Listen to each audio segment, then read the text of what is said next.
2. Check 2. Hello. I don't totally know what that is, that dance that I was just doing. I don't totally know what it is.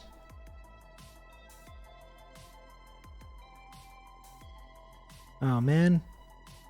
My fucking camera settings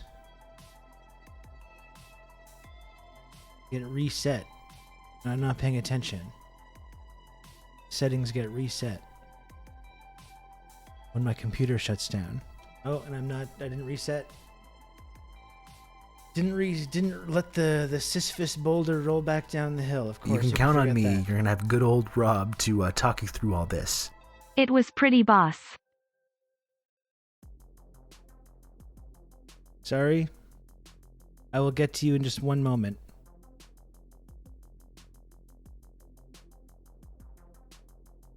I'll get to that in just one moment. A little mixed up here. It's okay. Okay, what am I looking for here? This. Oh shit, so how many people have subbed now?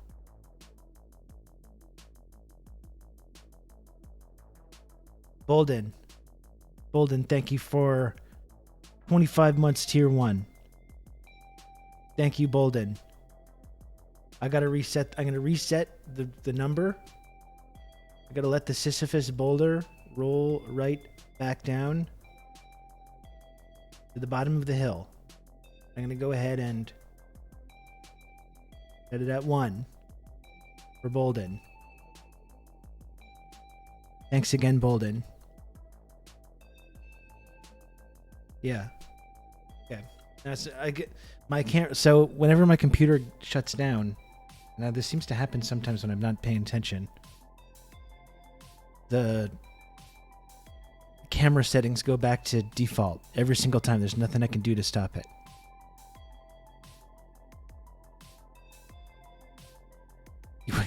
Thank you, Diego. We're going to take a look at that.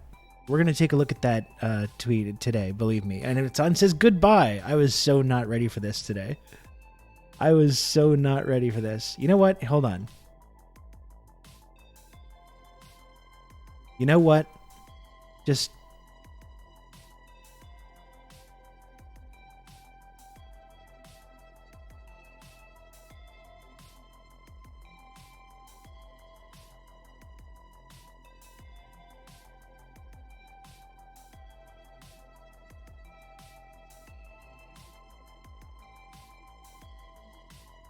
no. Still no. Still no. Sorry. Still no.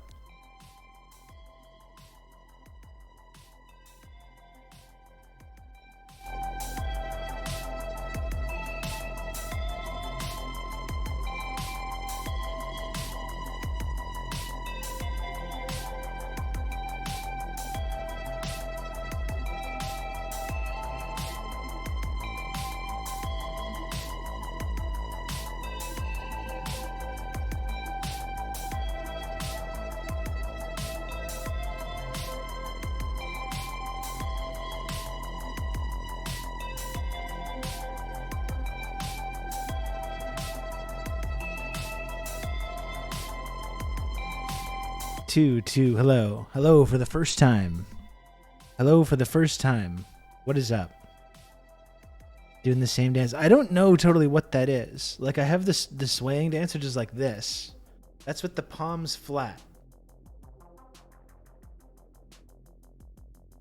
The palms are flat on this. This is like, yeah, it's kind of like a Ric Flair or Jeff Jarrett thing. This like.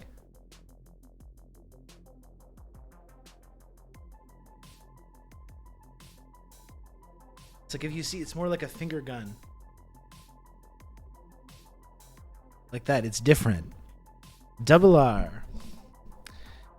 J-E, double F, J-A, double R, E, double T.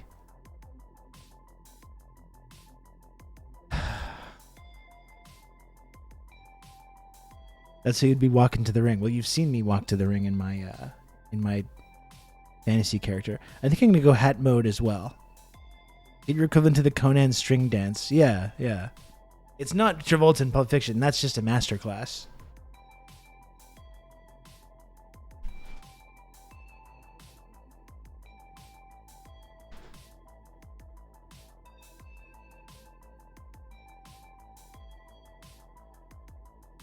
Okay. Now we're ready to go, I think.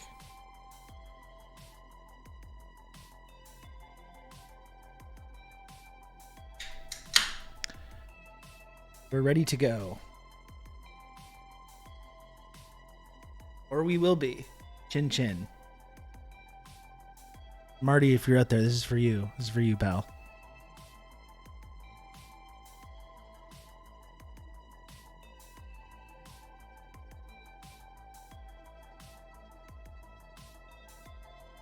Just ice cold. That's just tremendous.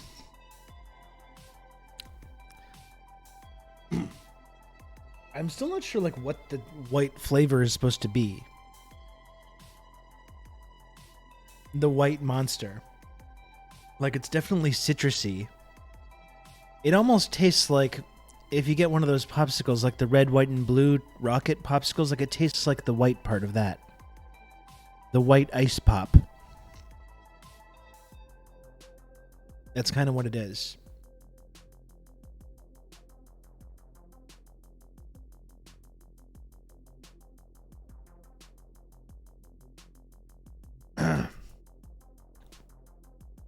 Not neither. I'm on the Monster Council, but do not yet have the rank of Master. That would be funny if that was the thing that turned Sean heel.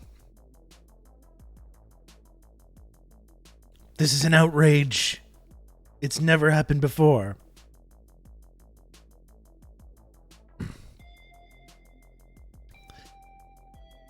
It really was dumb, though, when Anakin goes and tells Mace Windu. He goes and tells the Jedi Council, hey, by the way, this whole secret mission you have me on here, spying on Chancellor Palpatine, he's a Sith Lord. He tells them, he does the right thing.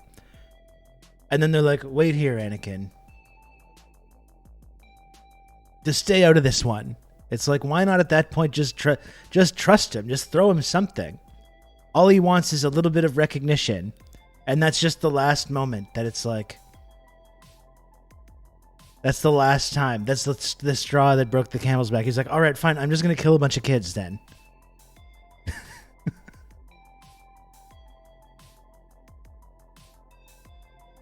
I'm just going to kill a bunch of kids now. We've all been there. We've all been there. Dude, please don't clip that. That was a Star Wars reference. That's the, like, in all honesty, I know we like to do the fun clip Rob out of context bit. I get that. I enjoy it too. Maybe don't clip things that are going to get me in trouble with Twitch or possibly law enforcement. I think that would be where I would draw the line on that bit.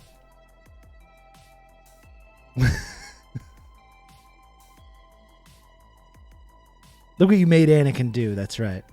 They should have just put him on the fucking council. I mean, they were very unfair. Very unfair to Anakin. I frequently feel like killing a bunch of children. That's why I play Fortnite. Exactly. That's if I want to get that. Not that I have that urge. Why would I? I wouldn't have that urge to get it out of my system. But yes. That's the enjoyable thing about Fortnite for me. I like knowing, like, when someone is, like, shooting at me and just missing and just misses wide open shots. I'm like, oh, this kid's probably, like, 7. And as I just instantly annihilate them, that always occurs to me. He did everything right and they excluded him. They're being very unfair. It's the worst deal we've ever had. No, but I do enjoy that, though, in Fortnite. When someone to crooked Mace Windu and Sleepy Yoda.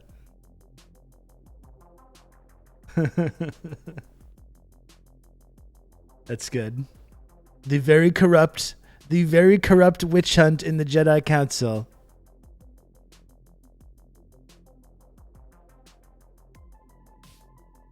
The images of me slaughtering younglings were a total fabrication by the radical left Jedi Council.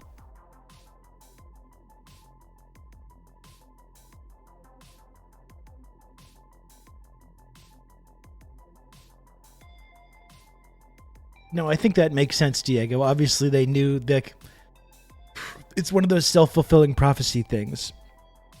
They see the dark energy coming off him, but rather than do anything to alleviate that or maybe like help him deal with that, they steer him right into that direction. They make all the wrong decisions. When Yoda had no useful advice for Anakin during his very difficult relationship issues. It's the dude thing. It's a bummer, man. Some of them were very large, okay?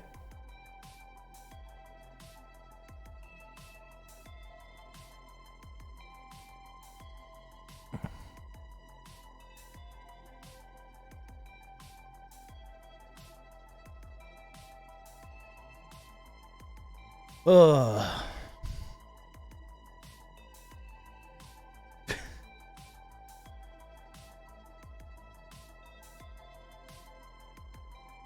Oh boy, folks.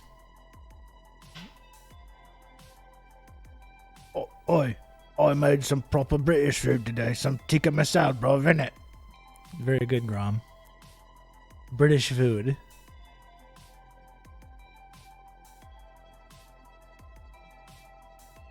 Yeah, the Jedi are pretty lib, honestly. It's the kind of thing where obviously the celibacy is causing a lot of problems here. Just get married. It's not a big deal. It's not, you can still be a Jedi and have a girlfriend. You're just asking for trouble here with this, repressing all this stuff. Lodane knows about this. This is why Lodane is a light side Sith. I think I get that. This whole suppressing all your emotions shit, it's just gonna end in disaster.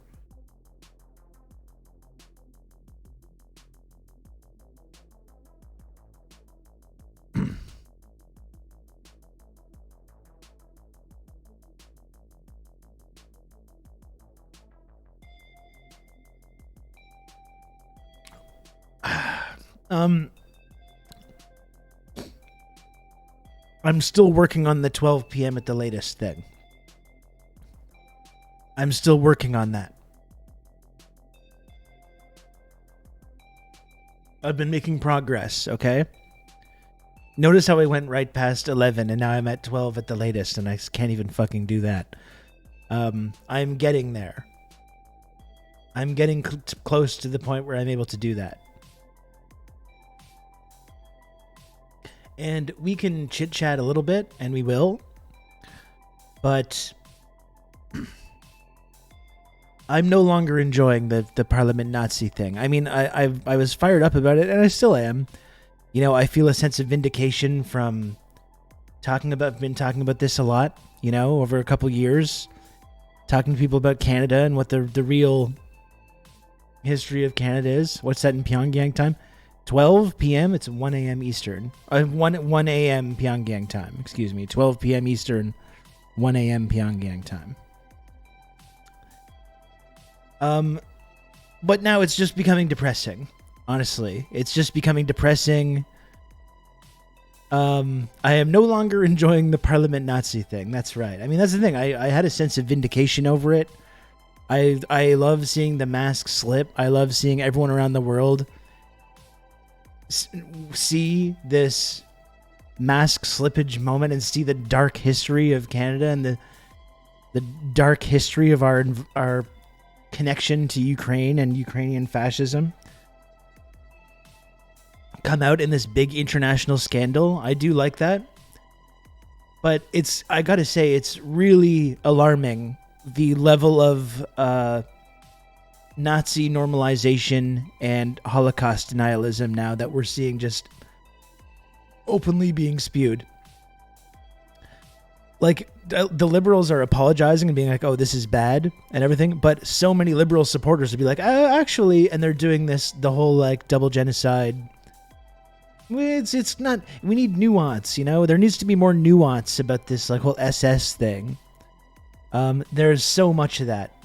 And I see the way that this, like, the anti-communism has really taken hold. And I think it's really disturbing that we're surrounded by people. And this is just the normal, this is the normal beliefs about history now. Oh, they were under Soviet occupation, you see.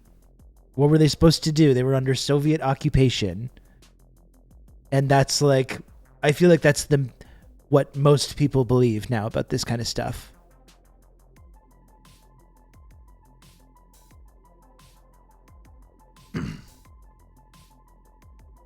We've officially reached the fourth and last step on professional Hoggermer's ladder of liberal Nazi normalization. Are Nazis really so bad?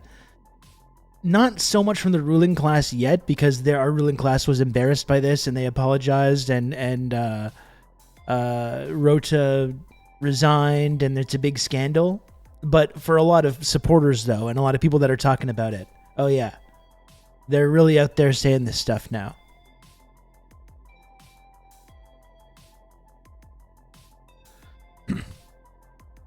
There's no nuance on the SS thing. The Wehrmacht, there's an argument because people were drafted by the SS, but the SS is literally linked to Nazi party. If you were SS, you were a Nazi. And this is a volunteer.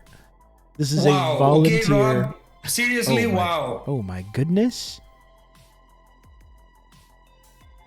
Oh my goodness gracious. Cursed Sam Sider. Holy Lord. Thank you for 10 gifted subs. That is so kind of you.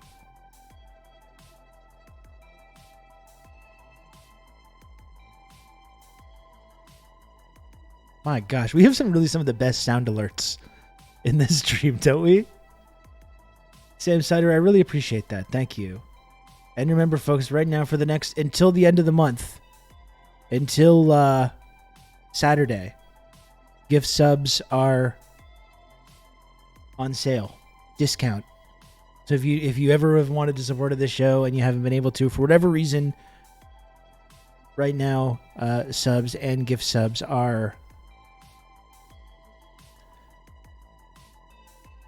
on sale. Is there a 20 gift sub alert? I think I had thought of a really good one a couple weeks ago, and then I might have forgotten what it was, and I never implemented a 21 just because it was like, why am I going to take time to do this thing that like probably will never happen? Although maybe I guess just creating one would make the possibility of it happening more likely because people are just going to be curious about it, right? But no, we don't have a I guess I should make what? Excuse me, make one. Sorry. I guess I should make one, but not at this time. Not at this time.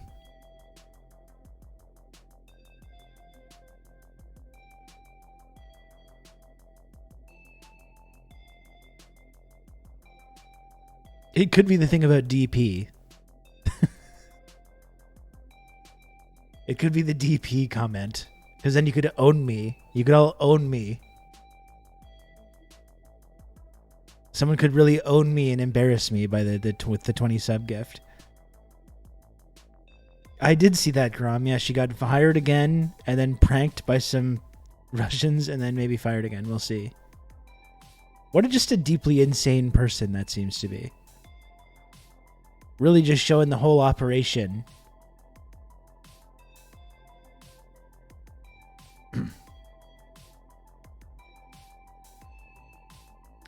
Which YouTuber or online personality would provide you the most even matchup in a fight? Left flank vets, Marcus wants to fight Hassan. That would be pretty good. I don't know. I mean, maybe I think me and Grom would be pretty evenly matched. Grom's coming off a surgery still, and maybe that would be unfair. Although I got a bunch of physical issues as well, so me and Grom are two big boys. Two big boys, big meaty men, slapping meat. What about that?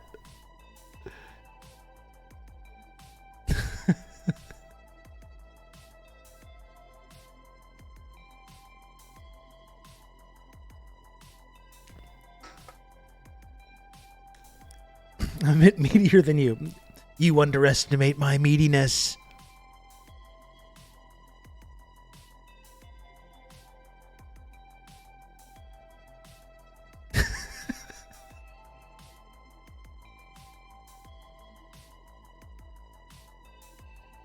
I don't know. We'll see. We'll see.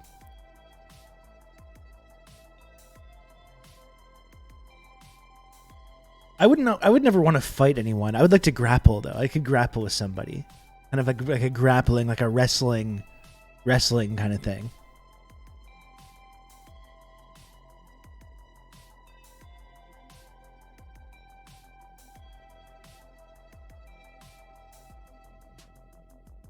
Yeah.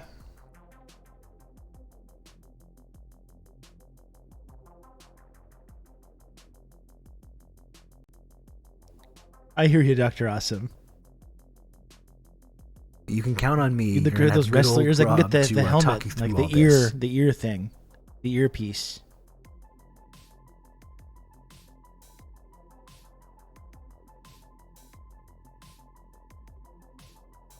I would like to suplex Vosh through a table. I must admit that. Let's be honest. I should be honest with myself. I should be honest with you as well. I would definitely enjoy that.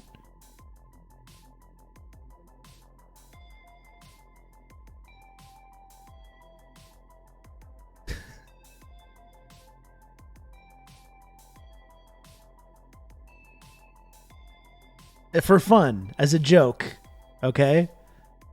As a joke.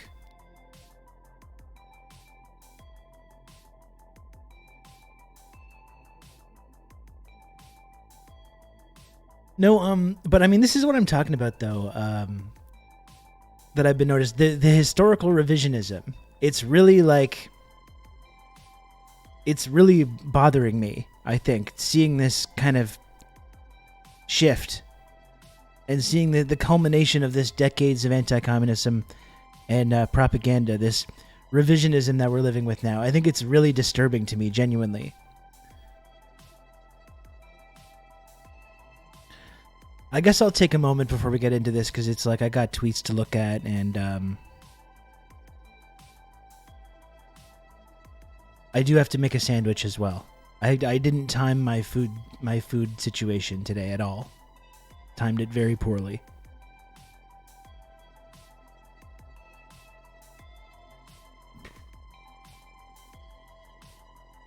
Even lefties are on the anti-commie train. I mean, it's been going on for a long time in left-wing circles. That's why in left-wing circles, the idea of Stalinism has become such a boogeyman, and Stalinist is the ultimate insult, the ultimate accusation, and no one ever wants to be accused of promoting or supporting Stalinism. And I honestly think that's had a very negative effect. It's been the linchpin around this entire this creation of this revisionist myth about the World War II and the Soviet Union and all this stuff. If you can get people to think that Stalin is just as one of history's biggest monsters, then you can pretty much just completely reorient history around that concept.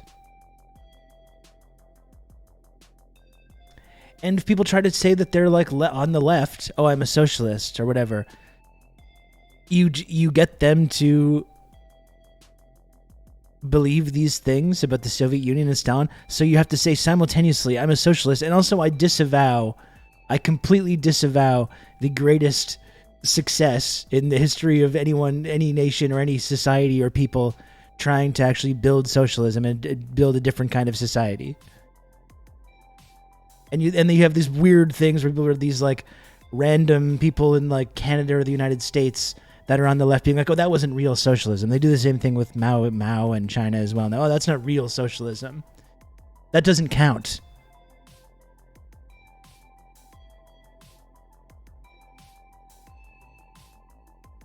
I was so afraid of Stalin, I joined the Waffen-SS. And as we see from Twitter right now, a lot of people would have done that exact thing. Personally, people are asking this question it's just an admission, isn't it? Oh, people were occupied by the Soviet Union. They were so terrified of Stalin that they joined the SS. That's them saying that's what they would have done in that case. Personally, if I was living in Ukraine or Kazakhstan or Czechoslovakia or Yugoslavia or Albania or any of these places, I would simply not join the SS and I would support socialism. That's what I would do personally. But I'm built different. People think that it's this decision, this Sophie's choice that people had to make between Hitler and Stalin. Oh, what would you do? What an impossible... No, it's not impossible. I would choose Stalin. It's not impossible, and it's actually the opposite of impossible. It's actually quite easy to make this decision. You know?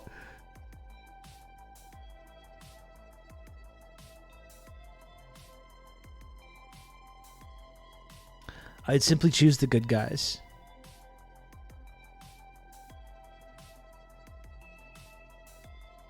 Yeah, and Dr. Maggot, this is what people are glossing over, even after the famine. 7 million Ukrainians fought with Stalin, with the Red Army. Only 80 to 100K collaborated with Nazis. Easy choice for most Ukrainians. But of course, we've got to shovel dirt on that whole legacy as well, right? And suggest that every single Ukrainian was under occupation and terrified and miserable and suffering during this period.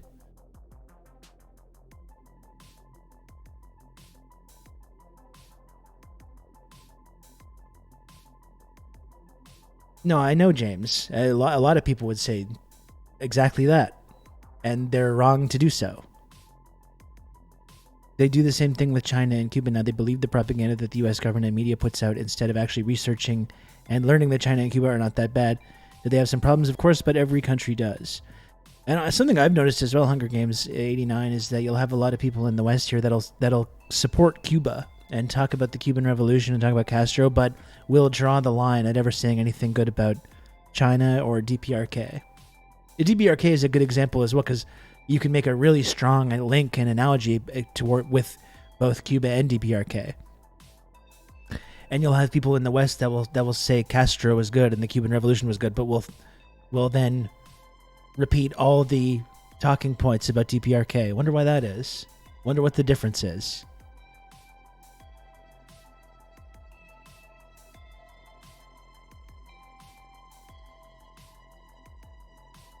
I personally believe a majority of Ukrainians were impressed with the advances socialism offered their country and the amazing cooperation with the rest of the Soviet states.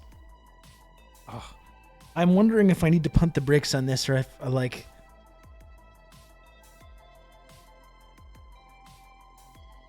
maybe we need to pump the brakes on this and just get into this in like half an hour or something. I might need to eat or something before we really dive into this. I don't know.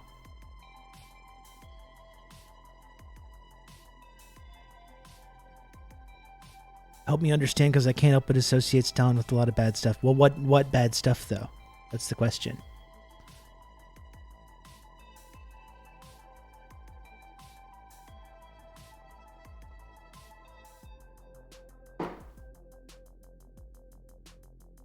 I think we got to read this book, folks. I think we got to read it. I believe How Europe Underdeveloped Africa is next in the Theory Book Club in the Discord, but we might need to call an audible. I think at this point, I think we need to read this book. I really do. The bedtime story, exactly.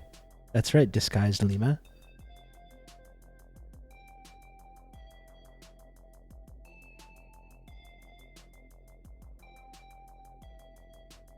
Brando, to what you're saying, every world leader, you can point to bad things that happened. And certainly there was violence that happened and repression in the Soviet Union. Understand? I don't think anyone would deny that.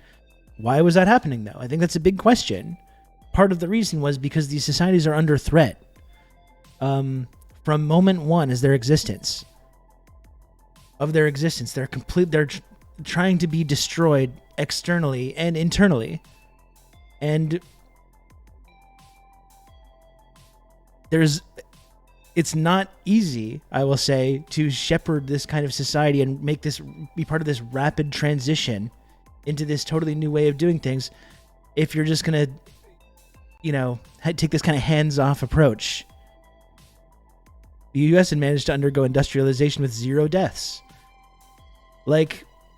Here's when we talk about Stalin and the Soviet Union, Like I was talking about this on Blue Sky the other day, and people were getting very upset at the idea. But like this mass industrialization process in almost no amount of time, and people talk about like the non-aggression pact with the Nazis and stuff. We can set aside all the context about how all the West fucking loved the Nazis and all had non-aggression pacts with the Nazis as well. But it's like they needed time to build a massive war machine, and building that massive war machine in like 10 years was not this easy thing to do, and people died and froze to death in the fucking muck building these factories and building this entire manufacturing base. If that had not happened, the Soviet Union gets wiped out in World War II, and we're all probably speaking German right now. I mean, we're probably speaking English, but we're allied with the Germans. You know, it's like this. People want to talk about nuance. People want to talk about nuance when it comes to the SS, but all of a sudden, when we're talking about the USSR and the sacrifices that had to be made, and every decision that had to be made to go to collectivize and to mass industrialize, all that nuance is just, then we don't want to have any nuance at all. Then it's just, no, it's all bad. No. Everything is bad.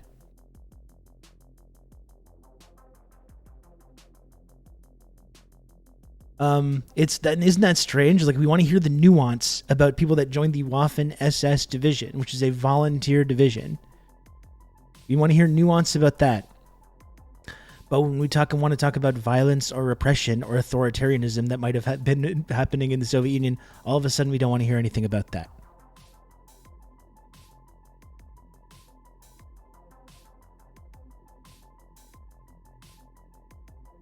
Yeah, and they were invaded, like from moment one.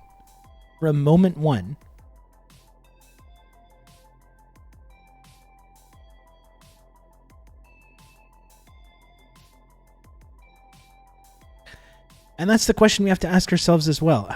I'm really trying not to get into this. I just slammed my Monster Energy drink. Now we're talking about Stalin already. God damn.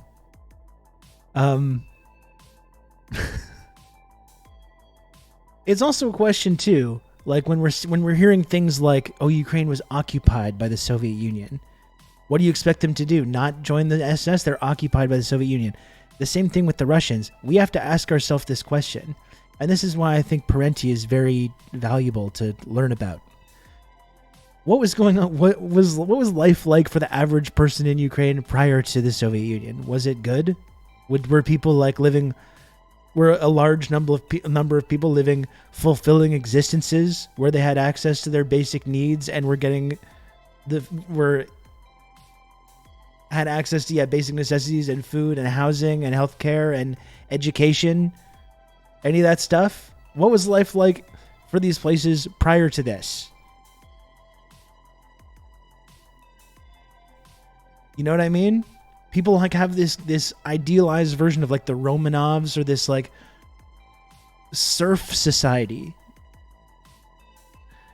These like vast agrarian serf societies filled with predominantly illiterate peasants that in a very short span of time became a global superpower, a spacefaring civilization, defeated this massive fascist threat, saved the world from fascism heroically.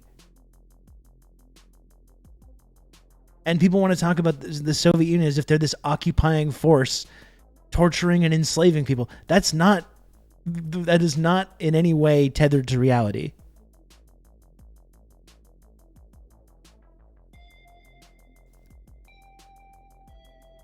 And that's been the really disturbing thing about the last couple of days, is seeing how much this revisionist version of history has completely taken hold in the Western imagination.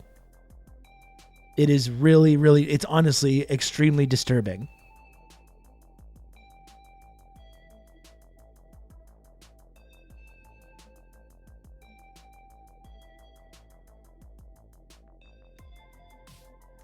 And honestly, as people say like, "What? Don't talk about Stalin. It's like damaging the left. Are you crazy? Are you crazy? Why are you talking about this? It's alienated. It scares people. It scares people to talk about this. Just say Stalin bad and just move on. Just say the USSR bad and move on. Why are you talking about this?" I actually think it's important to talk about. I think it's important actually to not accept this revisionist version of history from taking hold. I think it's actually important to continue having these arguments and to refuse to be pulled into this because you're afraid of like upsetting people's delicate sensibilities. You know? And we don't need to fetishize. We don't need to say that everything was fine or it was some utopia. No one believes that, obviously. No one believes that. Maybe Grom. Maybe Grom does. You know? But like... it's like we've talked about. We look at figures like Churchill and say, oh, he's flawed, but we want to have nuance about Churchill. He's a heroic figure. We have statues to Churchill in Canada. In Britain, obviously, Churchill's like completely revered. All our genocidal founding fathers, like the whole founding fathers of the United States, these genocidal monsters, or Canada, these genocidal monsters, we want to have nuance about that. But we can't look at someone that took over this fledgling revolutionary society at a time when it was very much in flux and was very vulnerable to being attacked and destroyed. Someone that took the reins of that project at that time and with a fucking iron fist steered it into the future, defeated this fascist menace. And obviously the people that died, the Russians and Ukrainians and other people in the USSR that died, obviously deserve huge credit for that. But there's one person that was keeping that together. And yeah, this mass industrialization, winning the war, increasing people's living standards. This is what people seem to not quite understand. Increasing people's living standards throughout the USSR. People in Ukraine, Russia, Czechoslovakia, Yugoslavia, Albania, wherever, elsewhere, all throughout the USSR, all of a sudden these people, formerly slaves, formerly serfs, all of a sudden can get an education, they can have housing, they get a job, they get a benefit, social safety net benefits. Was it perfect? Of course it wasn't perfect. Like, these were still this massive transition, and they're still, all the while doing this, all the while they're doing this, are fighting a extremely hot war, a Cold War as soon as the revolution happens, then an extremely hot war in World War II, and then they're in a Cold War for the rest of their existence.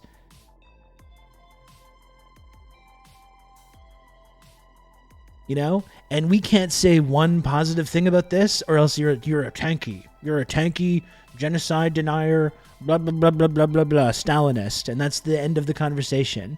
And we can have nuance about every single monstrous Western leader in the world. But the person that oversaw this project, whoa, we can't talk about that. Oh, no. Oh, you can't say anything good about that. Oh, please don't do that.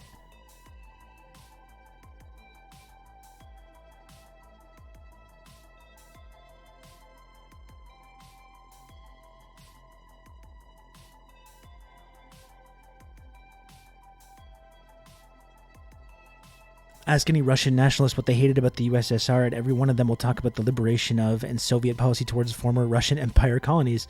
Well, Ukraine's a good example, right? And that's like Putin himself, like you're talking about. Putin himself, a Russian nationalist, right? Who criticizes Lenin for exactly that reason. Why did you liberate these people? They should never have done that in the first place. Look at all the problems that's caused.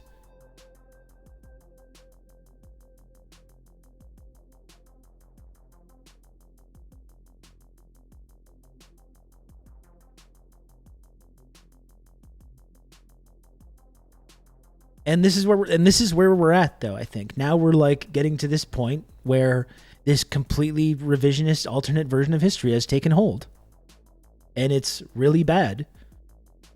Like we've talked about, this has been a generational thing. You poll people and quiz people in the 50s and 60s about Stalin and the USSR, and the vast majority of people are going to say they're heroes. They're the heroes of the war. They won the war. And they would say all kinds of, and then over this period of time, this nonstop anti-communism for decades and decades and decades, you see the result now in this conversation about Canada and the Nazis, and you see how this completely alternate version of history has totally taken hold in people's minds across the ideological spectrum.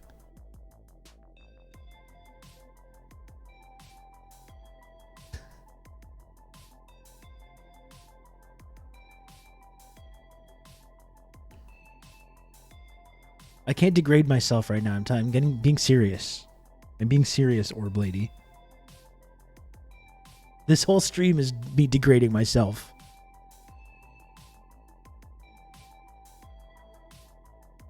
A lot of people walk through life with the knowledge we're taught about World War II and wonder, how did the Nazis convince all these people? Why didn't anyone push back? And they find themselves doing Nazi apologia in a situation like this and never put two and two together. Honestly, Marty, it's genuinely shocking. It's genuinely shocking, the amount of historical revisionism and Nazi apologia that we are seeing right now. It's been over the last 18 months a nonstop deluge of this, but it's stepped up over the last couple of days. It's really honestly alarming me. If you're not watching to degrade, Rob, you don't get what we're doing here. Exactly. Exactly. Thank you. I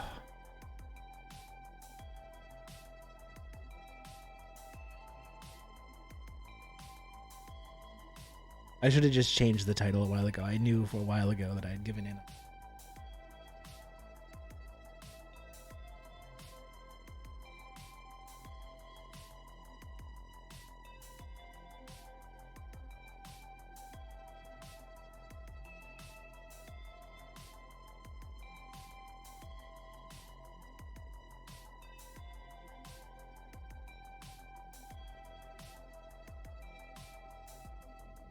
Go get food before it's too late and you're not hungry anymore. Do not ignore me. God damn it, Dr. Maggot. God damn it. Maybe I'll go make a sandwich. I guess I can put on this. I can put on some news or something, and we can see where this story's at, and then we can look at some stuff. I saw Max Blumenthal as well. Was sharing this thing from 60 Minutes. And now I think of Chit Chat that I want to do. Was sharing a thing from 60 Minutes about this whole Canada Nazi thing. I think Americans shouldn't be too precious about this, though. Frankly, there's a little. I am happy that people are discussing this part of Canada's history. I couldn't be more thrilled that people are learning about this and discussing it. Let's not be too precious if you're American here. Being like these damn Nazi Canadians. Like, come on now.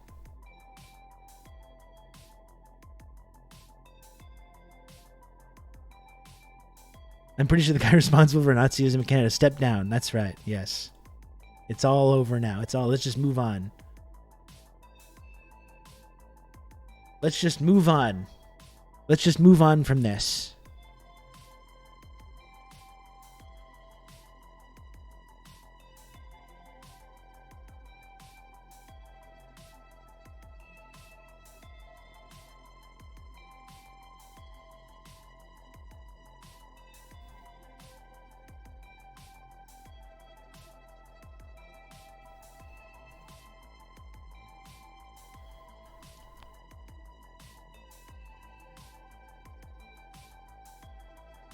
We're seeing Bob Rae, Canada's ambassador to the UN, engaging in this kind of revisionism as well. Honestly, it's genuinely shocking to me what is going on.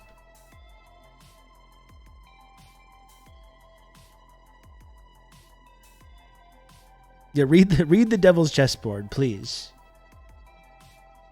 Don't let Canada off the hook. We absolutely should not do that.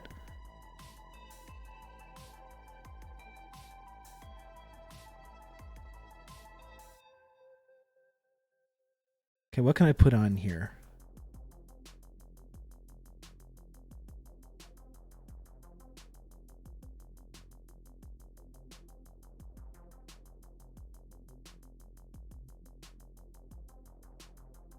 I saw as well. There was a cemetery in Philly, a Ukrainian cemetery as well, that's covering up their Nazi monuments as well. Everyone's like, "What? What is this? What?" You can count on me. You're gonna have good old Rob to talk you through all this.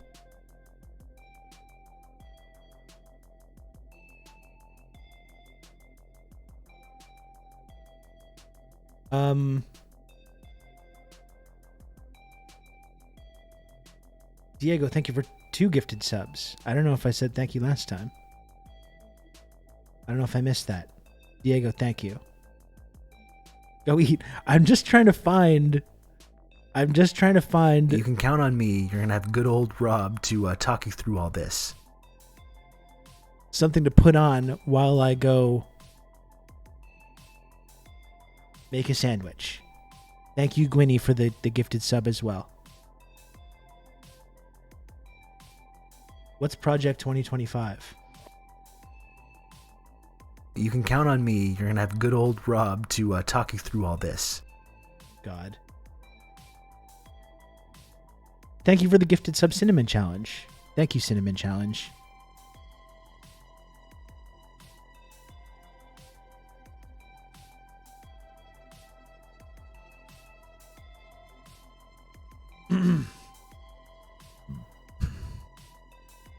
This Project 2025. You've just become an elite my member of goodness. the Friendship Triangle. Orblady, thank you very much for 5 gifted subs. Orblady. You can count on me. You're gonna have good old Rob to talk you through all this. Orblady, that's very kind of you. You just wanted to see the dancing Rob image, I think. And thank you, Cinnamon Challenge, for another gifted sub. I really appreciate that, Sin Chow. Thank you.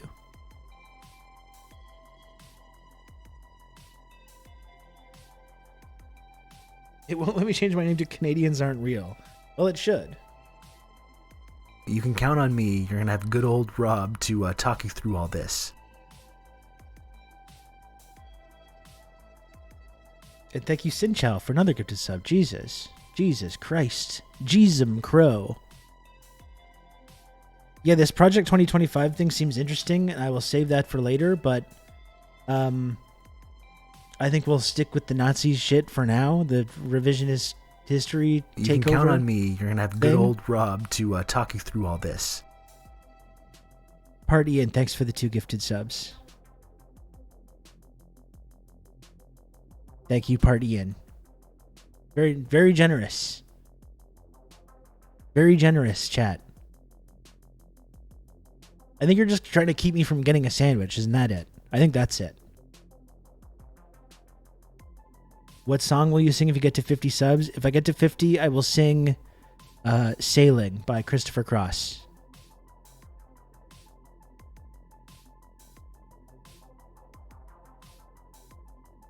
Even though it'll probably get muted from the copyright filter.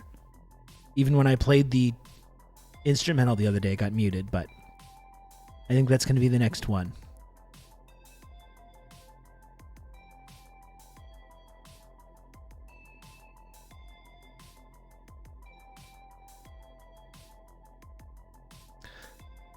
I'm still really laughing at that segment from CBC yesterday about that. That is fantastic.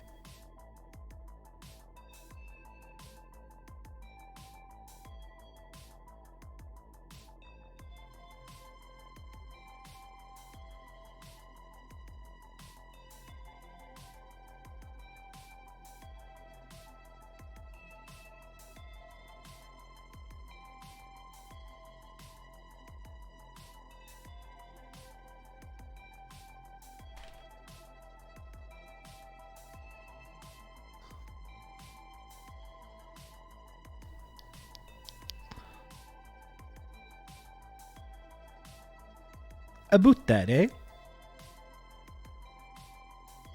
I'm literally just trying to find a video for people to watch right now.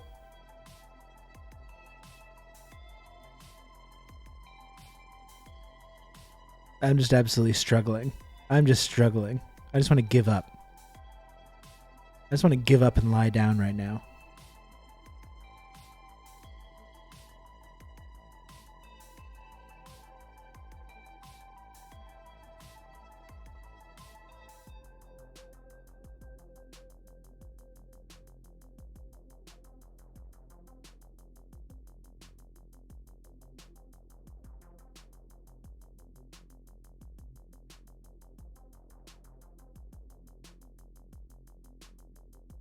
Just play the CM Punk presser.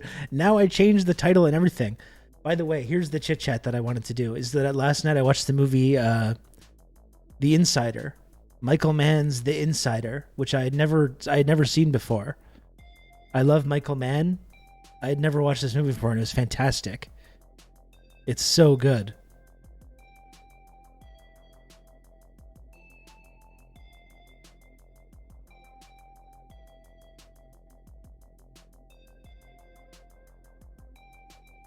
Okay. We got a minute and a half left in this hype train, folks. Level 3. Did we hear level 4? The last 2 days I plowed through Invincible Season 1, and oh my god, did you finish that with your kid? No. I only let him watch the first, 30 minutes of episode 1. And then I was like, you can't watch beyond that. It's too fucked up. But yesterday we were at the comic store. I was getting Momo groomed, the cat. And I went to the comic store with my son. And we did pick up the trade paperback number 3, which is when Mark and his dad have that crazy fight. And I'm like, I don't know if you can look at this. You've just become an elite member of the Friendship Triangle. I don't know if you can look at this. This is really messed up. Special Fish. Thank you very much for 5 gifted subs. Special Fish, I really appreciate that. Thank you. We don't hear from Special Fish that much in the chat, but Special Fish sometimes comes through when it's most needed. When it's most needed, Special Fish comes through. Yeah, it was good, Marty, but the ending is really disturbing. The whole fight in the end with the dad and Mark, it's genuinely kind of upsetting to look at. Yet Momo's doing way better now, by the way, since she went to the vet. She's doing way better since going to the vet. She's very happy. She's now all groomed. She's doing way better. I was worried about the momster, but she's doing way better.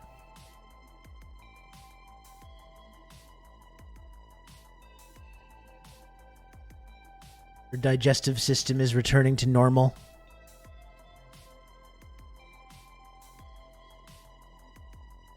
I can't post pics of my dog and his birthday hat in your Discord. It's an atrocity. You should be able to, Orb Lady. In the pet channel would be a great place for that. Maybe you need to choose a role or something. You might not have joined the server properly.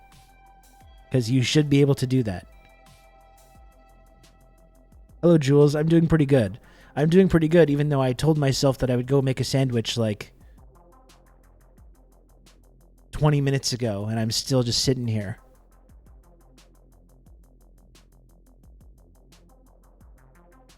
I'm still just sitting here like an asshole.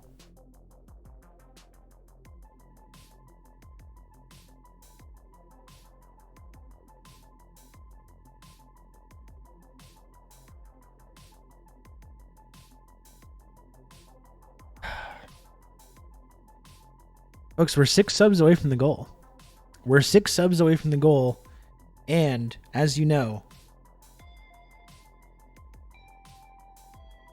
Jesus Christ. As you know, the subs are on sale right now. The subs are on sale.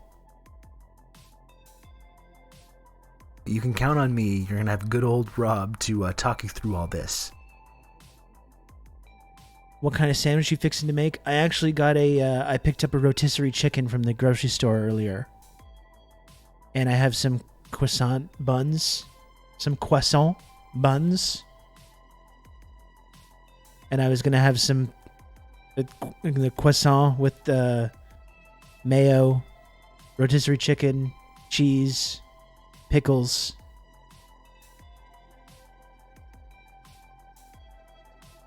You've just become an elite member of the Friendship Triangle. Thank you, Canceling Culture. Thank you so much for the gifted sub. Very first gift sub in the channel for Canceling Culture.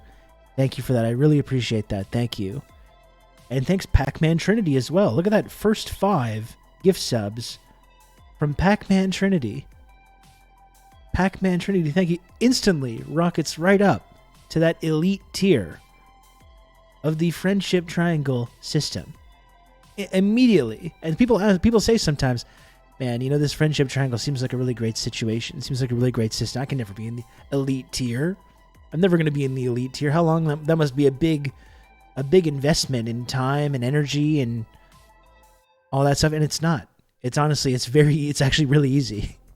It's actually really easy to go right up there, right up to the elite tier right away, as Pac-Man Trinity just did. You're going from outside the system all the way to the very top instantly.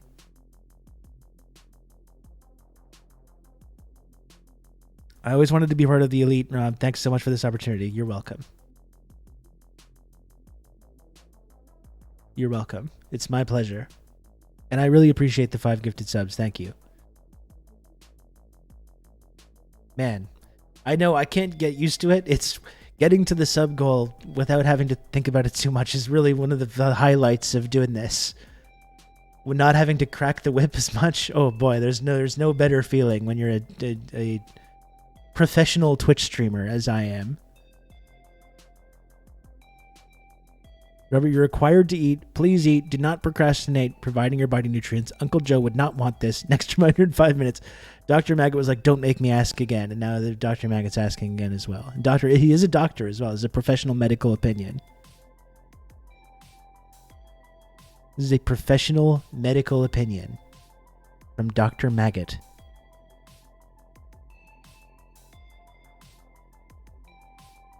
My sandwich is better than all your sandwiches combined. What kind of sandwich are we talking? Imagine being able to do your job without stressing about things you need to live. That's really the dream for me, Dakadoon. Honestly, like, if I could just do this without really, like, thinking about that and just knowing that I'm going to have a salary, oh boy, what a nice feeling that would be. What a nice feeling that would be.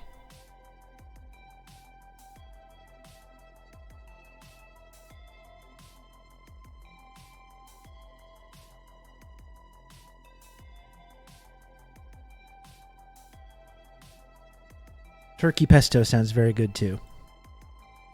Okay, what am I doing here?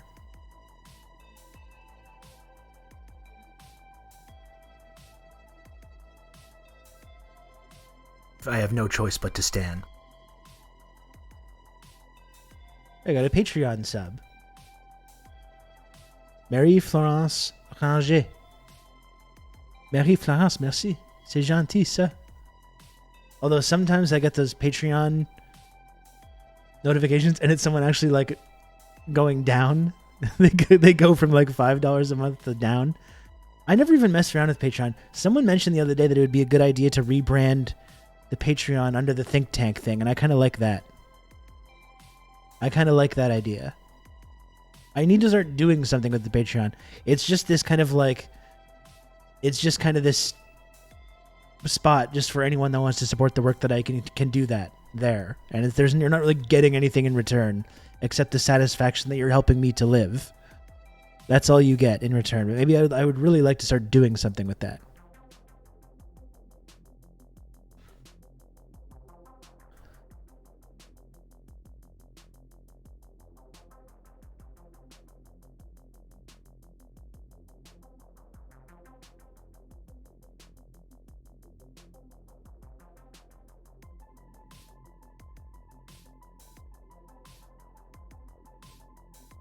You can count on me. You're going to have good old Rob to talk you through all this.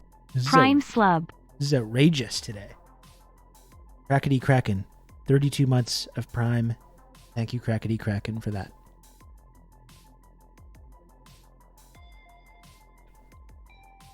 Wonderful.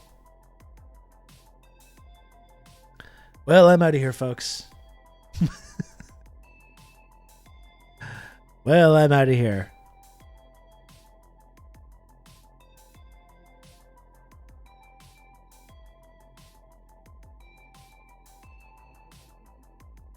Peace.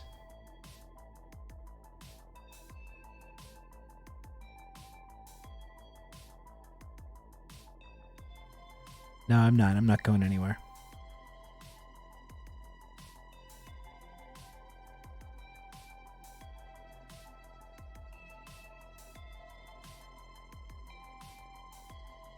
A standing ovation for a Ukrainian veteran in Canada's House of Commons is making international headlines. Even a standing ovation for a Ukrainian veteran. That's how they're introducing it. That's how they're introducing this segment.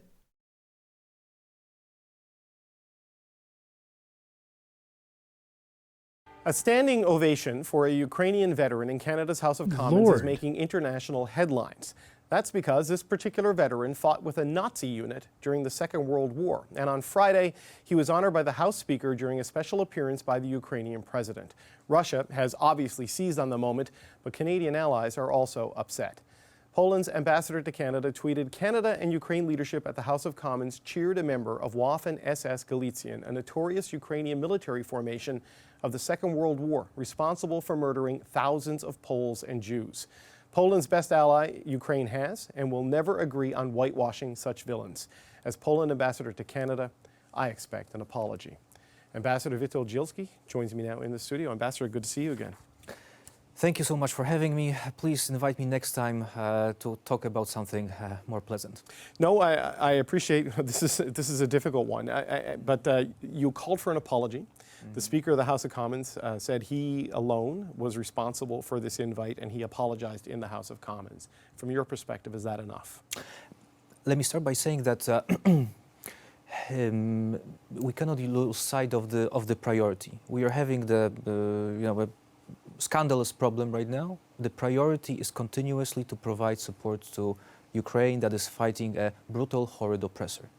Now, coming back to your question, there was an apology, which I am happy that it took place, but there is a problem for the Polish communities and in Poland and in Canada with that apology, that it is not complete. Because you have to remember that at that time, ethnic Poles, ethnic Jews were killed by that particular group that you've spoken about, and both of those groups, there were Polish citizens. So it needs to be clarified that these were at least Poles and Jews, like it was in my tweet, that were killed at that time. For Poles, it is a very painful part of history. Only during the Second World War, 6 million Poles were murdered. Out of that group, 3 million were Polish Jews. Right, and this particular group, Waffen-SS Galizien, I'm not sure I'm pronouncing that correctly, but beyond what you've just outlined there, what do you want Canadians to know about this particular unit that this individual was in?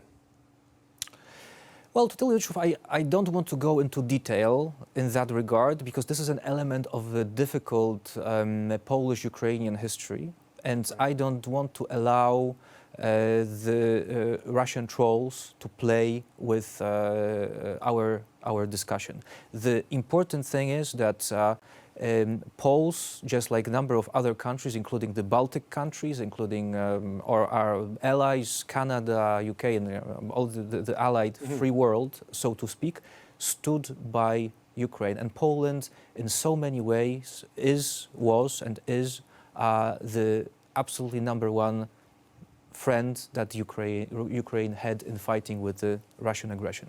So you spoke to Speaker Rota today. What can you tell us about that conversation? Let me say that Speaker Rota is a wonderful person, and I say it from the bottom of my heart. We've worked together on a number of topics, including a number of visits, and I feel only friendship to Speaker Rota personally. At the same time, my reaction had to be very strong, and I explained it to Speaker Rota today, because I don't represent my personal feelings. I represent Poland, Polish communities in Poland, and in Canada. We had a very good conversation, and Speaker Rota understands the problem very well. He apologized, as he did in the public. I mean, the meeting was full of understanding, so to speak. So he gave his public apology today to parliamentarians for the position he put them in and put President Zelensky in through this invitation.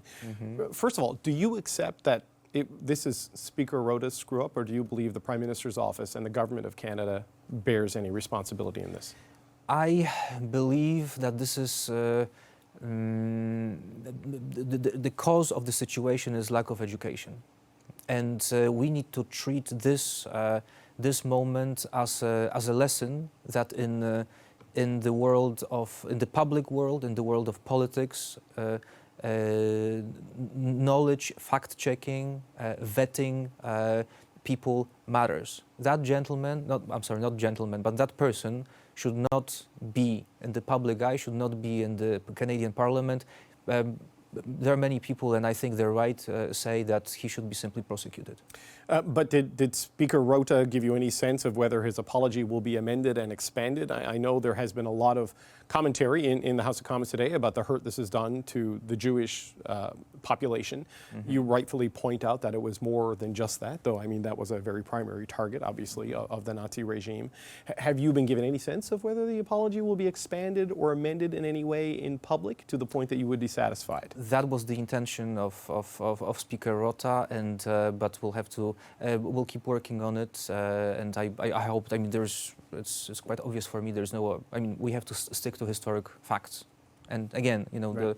Those Jewish communities were Polish citizens, and but by this particular group struck, attacked, killed, murdered Polish ethnic communities and Jewish ethnic communities that had the Polish. They were all Poles. These were Poles. So you know the communications that Polish citizens were murdered, including Poles and Jews. Right, but it seems to me what's been expressed publicly falls short of what you're looking for, right? So do you think you're going to get what you're looking for? I have to say that the communities in Poland, if you look at Twitter and other social media, communities in Poland and in Canada, but you know all over the world as well, are quite furious with the fact that that the word Poland, Polish, Poles was omitted, and unfortunately they see it as something intentional. Down here, knowing the Canadian politics, knowing the people that I work with, and knowing, I know this is not intentional.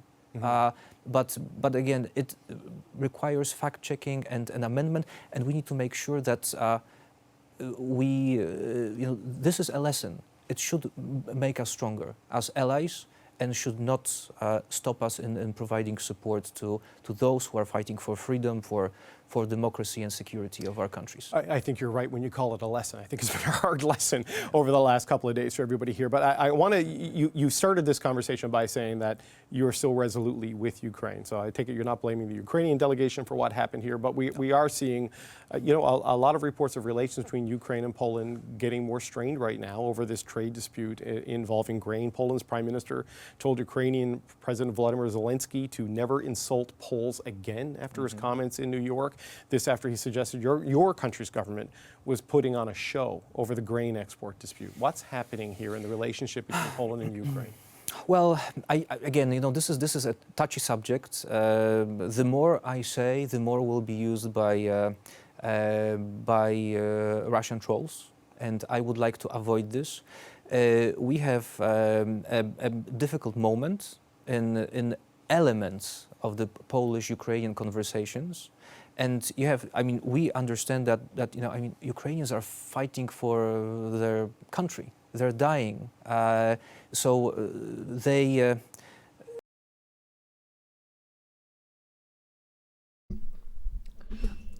Ian, I don't know. I've seen a couple of people say things like that, like the moment he realizes, when he says fought against the Russians in World War II, and he does take a little bit of a pause there, but like he then continues on with the remarks. It's not like he like stopped or changed his attitude. He then went on to refer to him as a Ukrainian hero and Canadian hero. So if he did notice, he was just like, whatever. Like most people should have fucking noticed and evidently didn't. Yeah, you wrote it. You know, their expressions sometimes may be, you know, sort of inappropriate. But we cannot. I mean, if Poles, you know, both Ukrainians and Poles, we are proud people. Poles don't like to be offended, especially since we are, I believe, the #1 friend, generally, of Ukraine during that time. And we Poles need to, the Polish people, Polish voters as well, need to understand that we need to remain friends of Ukrainians. So it's this is essential. But you know, since I've been hosting the show, and we've had you in here many times, and you have advocated for further aid and military aid for Ukraine in this fight. But now we're hearing comments, you know, from the Prime Minister that is raising questions about the future of Polish military donations to Ukraine. So I appreciate you don't want to say anything that Russian trolls are going to use, but like for Canadians who look at what's happening and they're wondering about a resolute NATO ally maybe softening their support for Ukraine, what will Poland's military support for Ukraine be going forward? Absolutely. It's you know, it's good to know the context. Poland provided 3% of its GDP in terms of support, financial support to Ukraine in all its spheres. In terms of military support, we provided, in comparison to others, way much more in relative terms. We provided 300 tanks, Canada provided 8. And this is not anything against Canada. We have a strategic interest to be involved in. And it goes, you know, wherever you go, we continue to fight, and we fought for Ukrainians politically, international fora, on EU level, on NATO level. And we are continuing, we will continue to do it because it's in our interest. In terms of military support, we need to remember that Poland is guarding the eastern flank of NATO. We cannot sort of demilitarize Poland. And with the numbers of equipment that we have provided, Poland needs to rebuild its position. So there is the support for Ukraine on all the possible levels is continuous. Also in military, it's just that the new equipment is not going there, but all the elements that were contracted that continue flowing to Ukraine, this is an ongoing process. How much are your local elections factoring in this? Because a lot of people point to the fact that, look, there is obviously the geopolitical situation. Every country involved in this has their domestic political situation. How much is that playing into this? Well, look, politicians always need to respond to the interest of the people, whether it's elections or not an election, not a political campaign. Right. But the electoral process does make things a little bit more vivid and short term, I would say. So I'm quite certain there is a certain influence, but I don't imagine that the positions on those particular topics would be different. They would not be discussed so vividly, probably, but the positions would be same. All right, I just want to circle back to where we started this conversation and just end on this with, after your meeting with Mr. Rota today, you've heard the calls for his resignation. Yeah. Do you think, given everything that happened on Friday, he can stay on in a position like this? This is an internal Canadian topic. I should not be commenting on that at all. Let's I will back once on again this. say that our cooperation, the embassy, my personal embassy cooperation with Speaker Rota was very good, very positive, and I treat him as a friend, and I very much would not. I very much dislike the fact that this thing happened at all. Okay, I thought that might be your answer, but I had to ask. Ambassador, thanks so much for your time today. Thank you. Thank you so much. Yeah. Like we were saying, really delicate tightrope. Tricky line to walk for Poland, who are reactionaries and extreme anti-communists. Yes. How's this 20 minutes long, this video? I would like to get to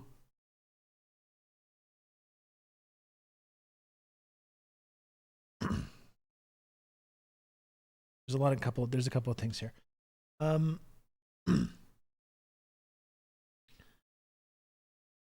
Let's look at Pierre Poilievre.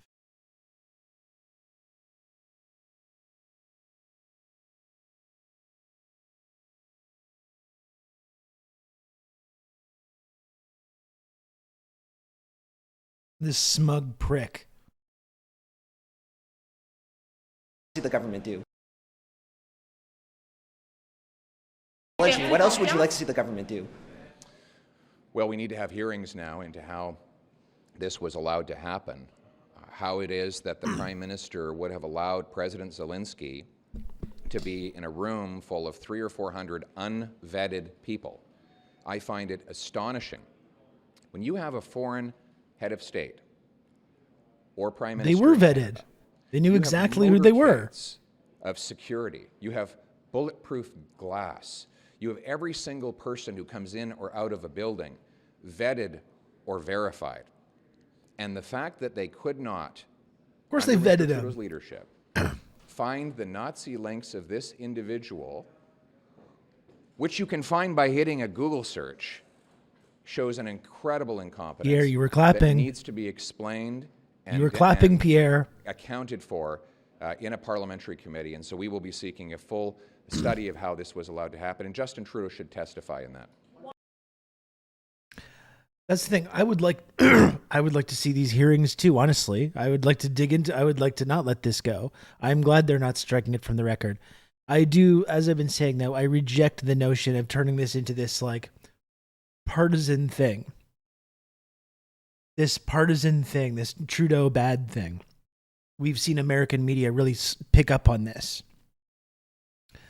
While every single person in the room was there clapping away. Clapping away. And no one would have anything to say if this didn't turn into a big scandal.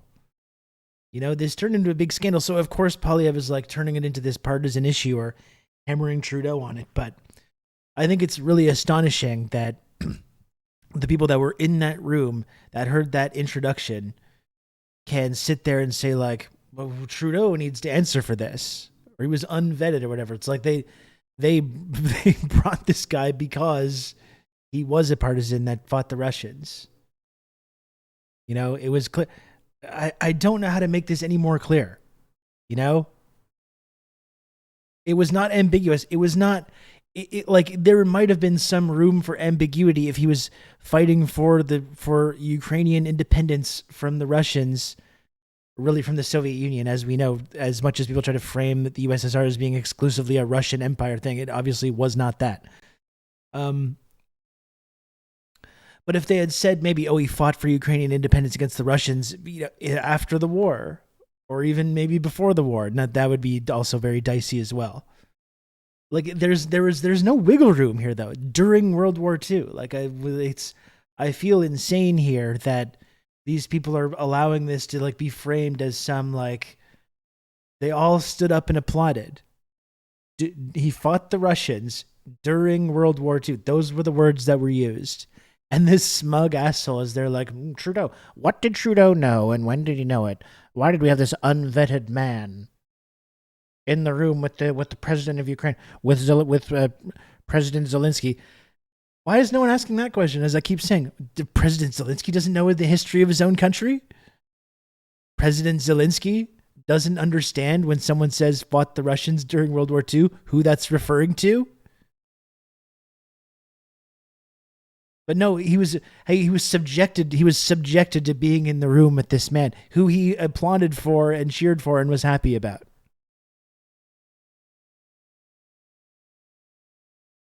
It's really amazing, and I completely reject the idea of turning this into some partisan thing. I think it's complete nonsense.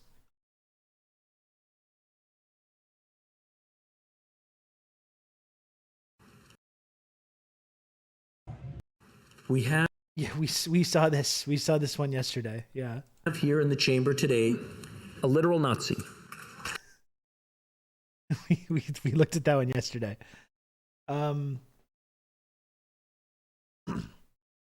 Rob, they tricked the Ukrainian president by applauding a well-known Ukrainian Nazi. How could he have known?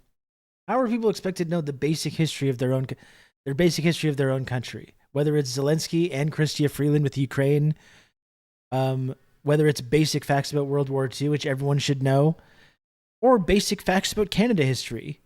You know, this whole thing about Ukrainian SS members being in Canada in the first place, that's a big part of our history. These MPs don't know about that? I'm sure that they do. we've been having this discussion for a few years now. Where are these cemeteries? Why do we have these cemetery monuments? We looked at the clip from CBC from 28 years ago. CBC about the rat lines to Canada and the Ukrainians coming to Canada and getting new identities and spying on left-wing activists and acting as anti-union hired muscle.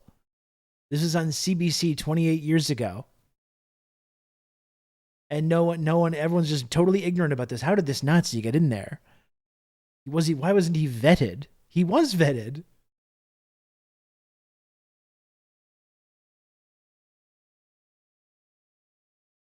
Yeah, he wasn't even a recalcitrant Nazi. He's still into it. It's not like, oh, his heart has changed. Like, no. He was actually quite happy.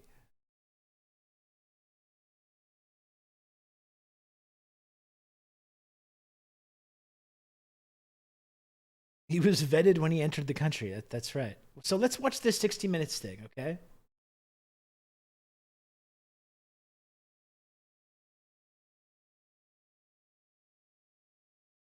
We watched CBC from 28 years ago. Here's this. We got a 60 Minutes clip as well.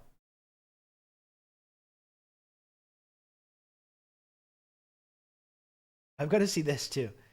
This was that Friday night. This is that Friday night before the scandal happened. Trudeau was just absolutely amped up. And I'm sorry, it's so funny when he's doing this. I do not buy him when he's in this mode. Like, I know Trudeau's kind of like chameleonic. He's got the whole drama teacher thing. He's able to kind of, come across in different ways, different environments and pull it off. I do not buy it when he's doing this like righteous like war rah speech. He's not good at this. But this was that Friday night. He was amped up. He was amped up from the meeting with Zelensky. He's like, we had this great meeting with Zelensky. The great speech went over wonderfully. Everyone's back on board here. No one's talking about the liberal scandals or housing or inflation or all that stuff. Now we're getting everyone back on the same page, supporting Ukraine. Zelensky's there giving me props in the house. We're applauding these brave Ukrainian freedom fighters. He's fired up. So this is before the scandal broke that Friday night. Listen to how insane this sounds. Honestly. Because the cost on Canadians, on our lives, on our world will be so much greater if Putin wins this war that we will and have to stand every single day until Ukraine wins this war.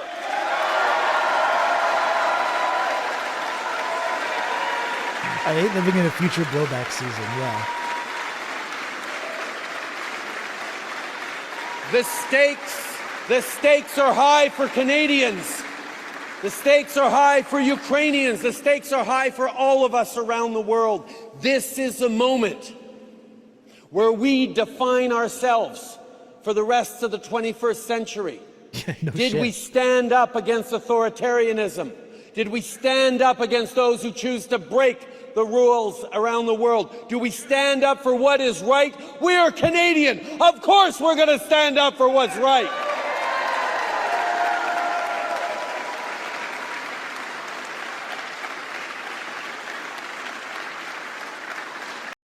Because I'm sorry, I don't buy it. I do not buy this bullshit.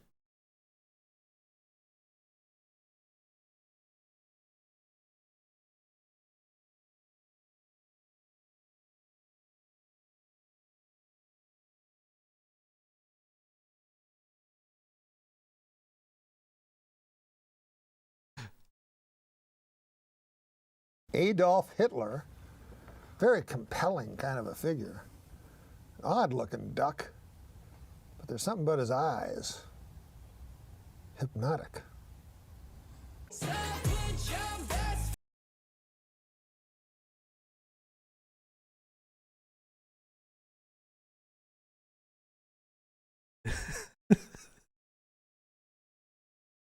Oh.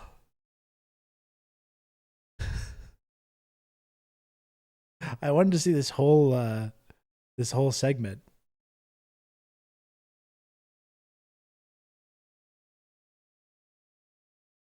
The average Canadian.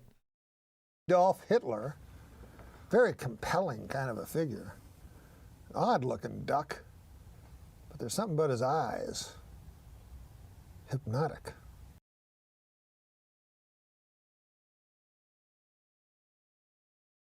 I don't know why everyone in Canadian politics sucks so much. It's a deeply cursed place, okay?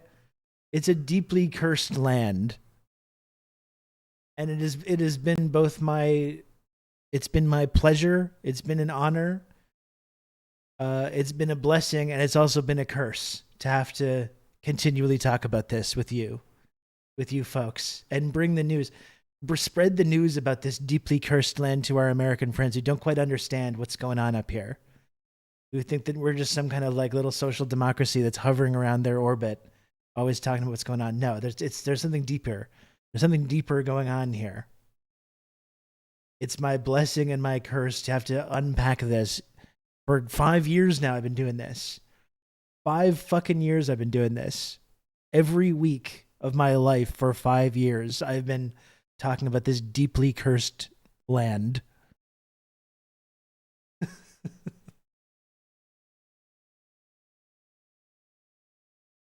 Probably because we're the descendants of genocidal colonialists who've never reckoned with their past. I think that might have something to do with it. Yeah, I think it might.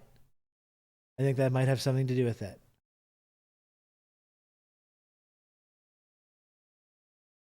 I still think Latvia is more cursed, but okay. I mean, a lot of these former Warsaw Pact countries are extremely cursed as well.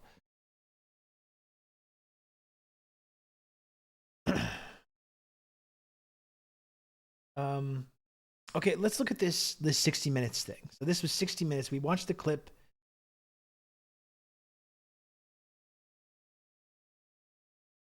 yesterday from CBC. Here's CBS. I don't know exactly what year this is. Maybe it'll say.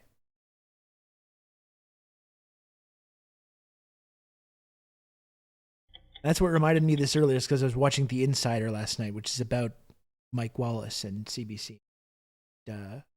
60 Minutes. Let's look at this. I don't know what year this was from. This is 60 Minutes. Sometime in the 90s, I think.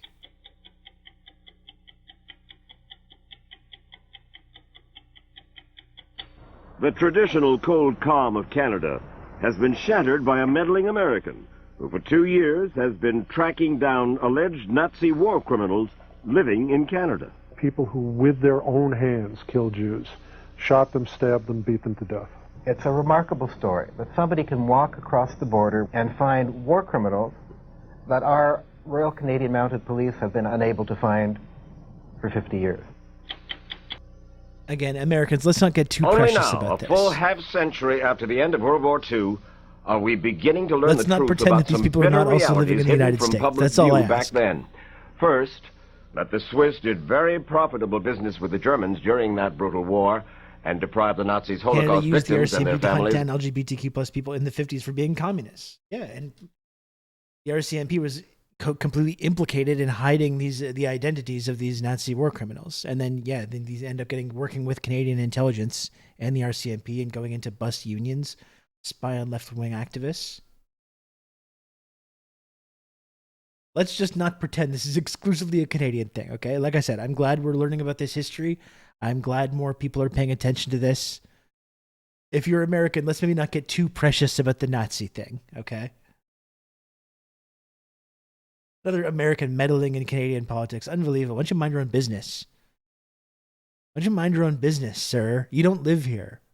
You don't live here. In fact, I'm seeing a lot of Americans weighing in on this lately. I'm seeing a lot of Americans, folks, very troubling. A lot of Americans have been talking about Canada online the last couple of days, and frankly, I think they're just clout chasing. They don't live here. They don't live here. Why would they talk about politics here? I thought we've firmly established, people have explained this to me many times, that you're only allowed to discuss the political situation in the country in which you live. People have been very clear about this with me. People have been very clear about this when I talk about the U.S. or I talk about what's going on in the United States government. People are very clear about this. Canada is only for Canadians. Thank you. Sorry, I'm sorry to be petty, but it's just it annoys me so much. It annoys me so much when people say this. So I am extremely petty about it.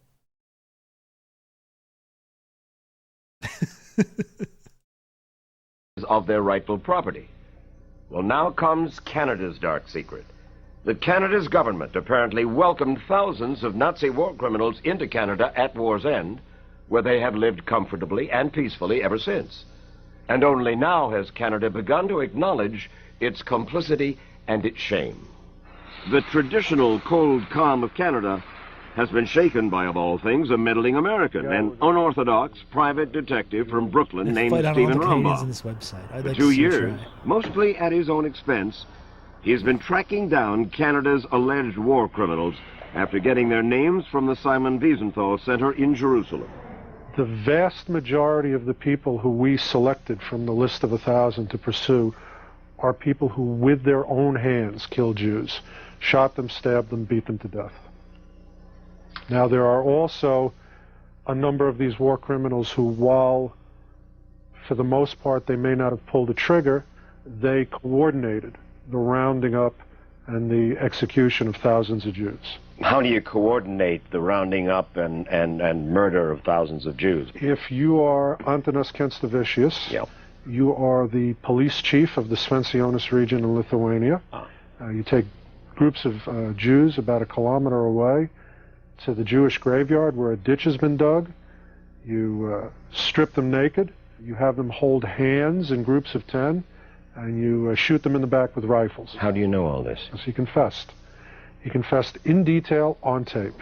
At Kenstavicius' home in Hope, British Columbia, these pictures shot by the Canadian Broadcasting Corporation, Rumbaugh says that he secretly recorded Kenstavicius and his wife describing how they watched the Nazis execute more than 5,000 Jewish men, women, and children. They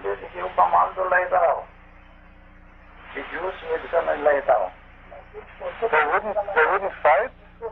They just laid down? Nobody fight.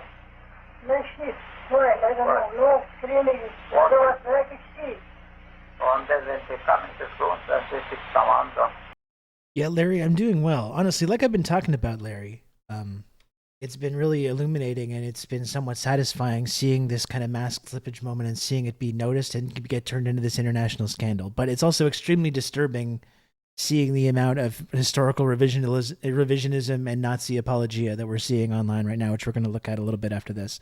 This is absolutely fucking disturbing, these tapes, by the way. Incredibly disturbing.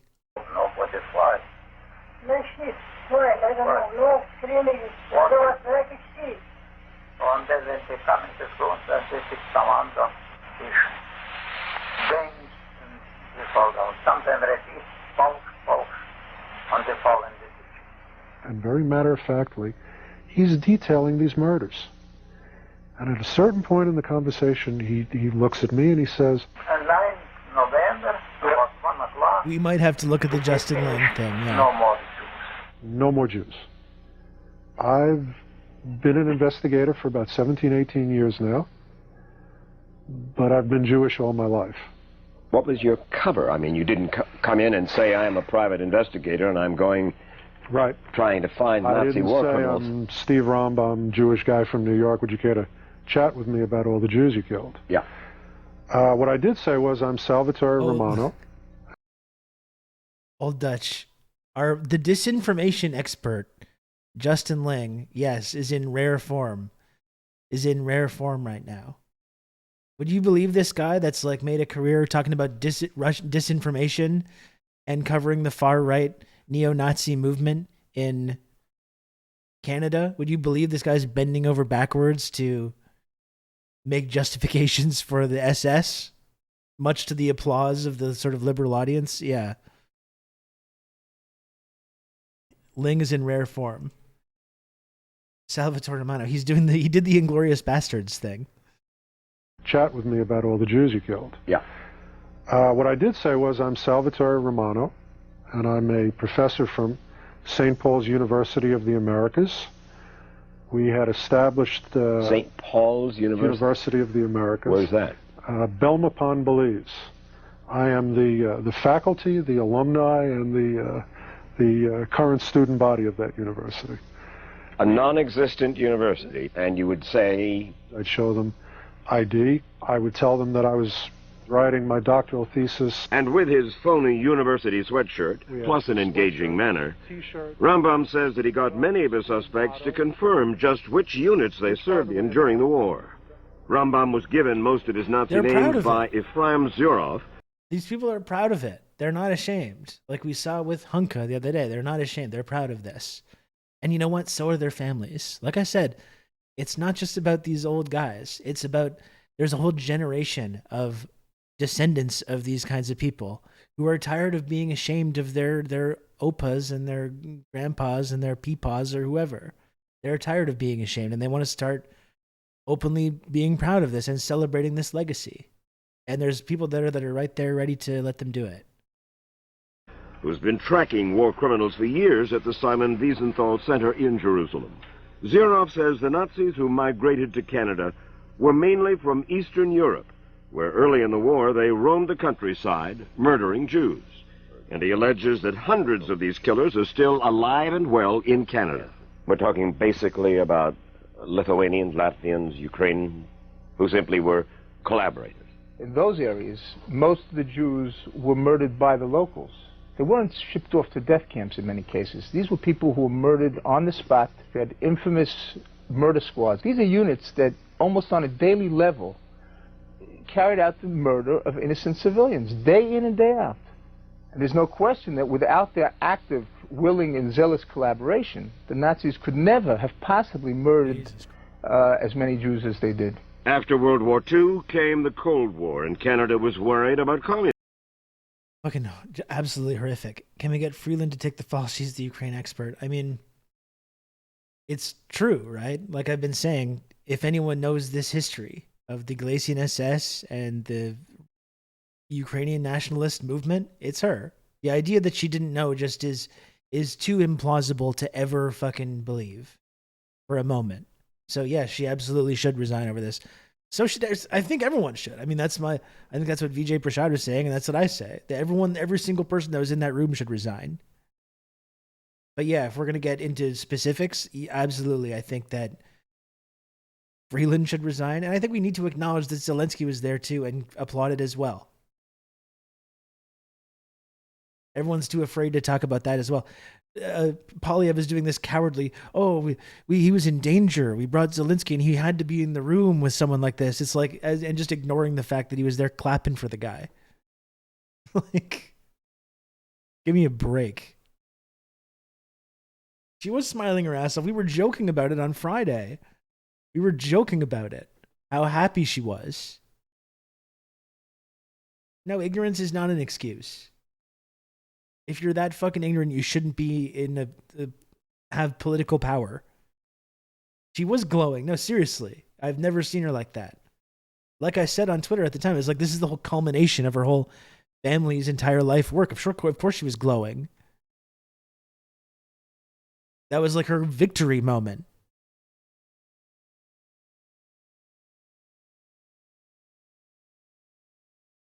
You better believe we Germans are proud of our SS granddads too.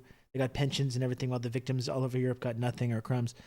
I mean, this is kind of the point, right, Shirney Pow, that we've been talking about over the last couple of days. Like this is not just about this story. It's not just about Canada.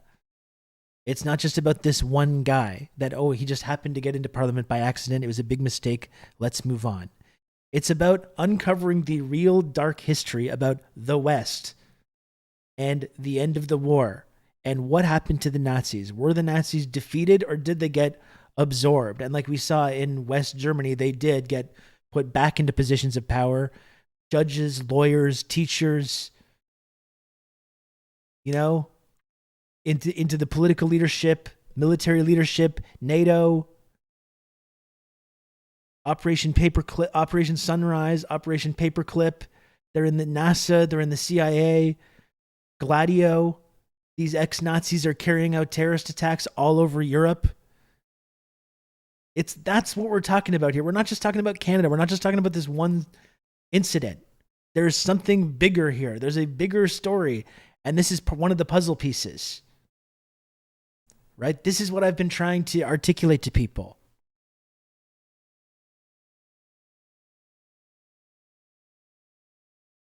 This is one of the puzzle pieces to a big story, a hidden history, a dark truth about the kind of world that we're living in. You know? The Anglo-American Empire, the rules-based international order, the West, whatever you want to call it. You know, we can call it the American Empire, but it's not exclusively American.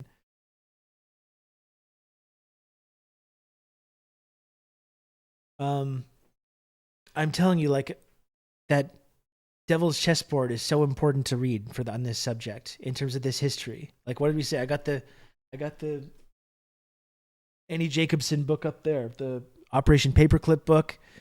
You read that, and you read Devil's Chessboard, and you're starting to really understand, like, what happened in the war and how completely different that is from the version of events that we've been told for our whole lives. And we watch all the movies, the John Wayne movies, and, you know, Saving Private Ryan, and a whole cottage industry of stuff to talk about how much we fought the Nazis and we liberated Europe and we did this and we did that. And meanwhile, there's a real story that's going on beneath the surface of that. And that's what we're talking about right now. It's not just, like I said, it's not just Canada. It's revealing a hidden truth about the world that we live in.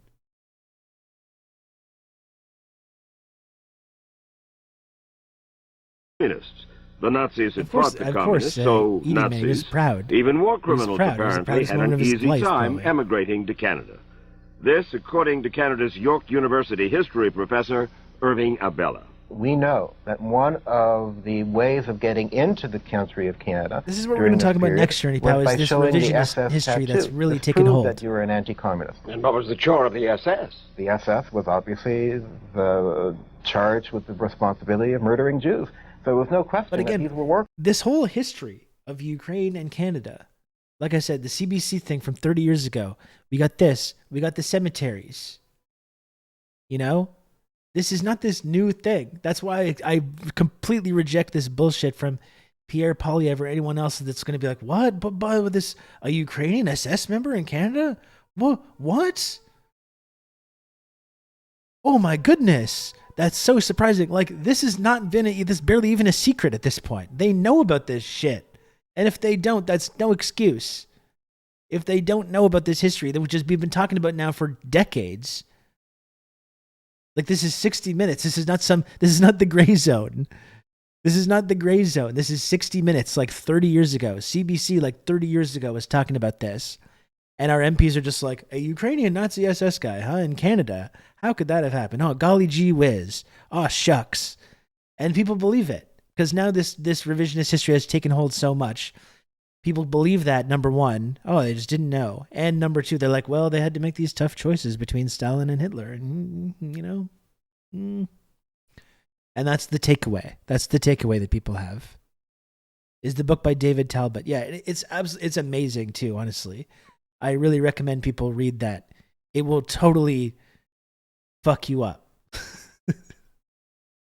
When you realize the extent of, like, the open collaboration with the Nazis that both before the war, during the war, and after, from the Dulles brothers. It will absolutely fuck you up. Alan Dulles's activities in Europe in the end of the war and afterwards and after the war it's quite literally treasonous. It's quite literally treasonous. And he ended up building the entire vast American intelligence apparatus with the help of these Nazis that he was recruiting at the end of the war. And then they went ahead and committed genocide throughout the Third World through the 50s and 60s and 70s and 80s and 90s and 2000s.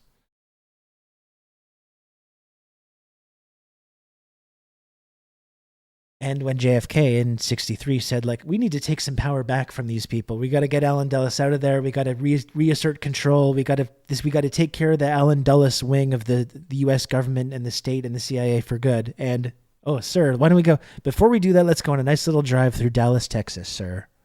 Before we do that. And then we're going to get right on that. We're going to get right on that, sir.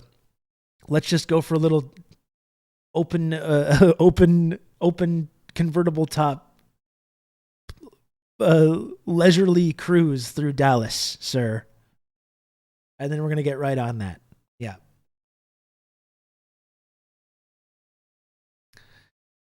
This is what I'm saying now, right? It's not just about this one guy. It's not about Canada. It's not about the US. It's a puzzle piece in a bigger story about the West and the Nazis.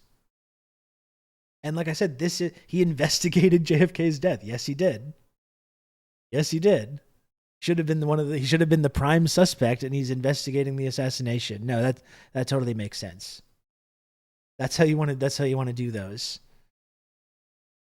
It goes beyond a single generation. It's a multi-generational project. Right? And then coinciding with this, we have a massive propaganda campaign going based about the USSR and socialism and Stalin and Russia for decades. Like I was saying up front at the beginning of this stream, you ask people around the world in the 50s who contributed most to World War II. Of course, it's the Soviet Union. The Soviet Union is the heroes of World War II, which includes Stalin. It was not controversial to say that whatsoever. And then you see over the years, as this massive propaganda campaign and revisionist version of history is taught to people and repeated over and over and over, and we get the big black book of communism and all the 100 million dead and all that shit for years and years and years. And now here we are, we have Canada honoring a Nazi, and then a bunch of people to make excuses for that, being like, the Nazis were like, they were bad, obviously, but it's really like, it's kind of understandable. That's where we're at. That's the result of decades of indoctrination and propaganda about the USSR, socialism, and Stalin. And that's exactly why I think it's important to talk about. Like I was saying, as much as people say, you're going to be accused of being Stalinist, don't talk about this. It's alienating. It upsets people. Don't talk about this. It just divides the left. It hurts the left. No, I think we should talk about it. I actually think it's important to talk about it. I think it's important to not allow this completely revisionist, alternate version of history to become the accepted narrative of events. I don't think we should do that. I think we should fight back against that.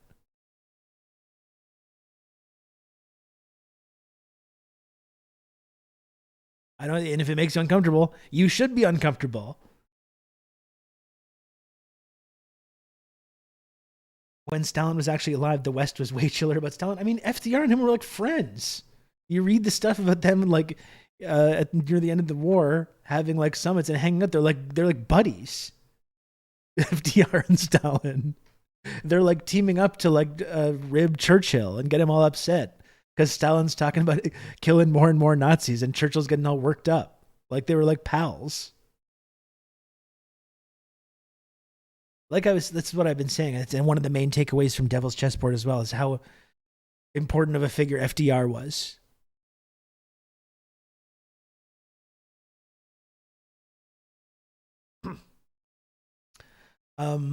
Because America could have gone just full fascist without FDR, and would have actually. And FDR's death, when it happened, allowed the Dulles wing of the intelligence apparatus to totally consolidate power. And this is what allowed this version of history that we're living in to take place, the rat lines and all this shit. And this revisionist history. FDR wanted to go way harder on the Nazis. Like there was almost not we take for granted that there was a Nuremberg trial at all. You read Devil's Chessboard and you realize how close it was to just not even happening at all. Like there was people with power in the United States government, like Allen Dulles and people in the CIA, a whole wing of people in the part of that intelligence apparatus, part of the state, that didn't even want they wanted to leave the Nazis in charge. They just were like, okay, Hitler went too far. he's gone, but we're going to leave the Reich intact. We're going to leave the Nazis in charge. Like, there were still people that wanted that at the end of the war. We're going to do a separate peace deal with the Nazis, and we're going to stab the USSR in the back. Like, there was people that wanted that, and they had a lot of clout, and it was very easily could have gone in that direction. Yeah, and even Nuremberg was like half-assed. Like, they didn't even go after nearly as many of the Nazis as they could have. It was largely just like a big show to go after a few people. Yeah, the only time Churchill ever hesitated to spill more blood, exactly.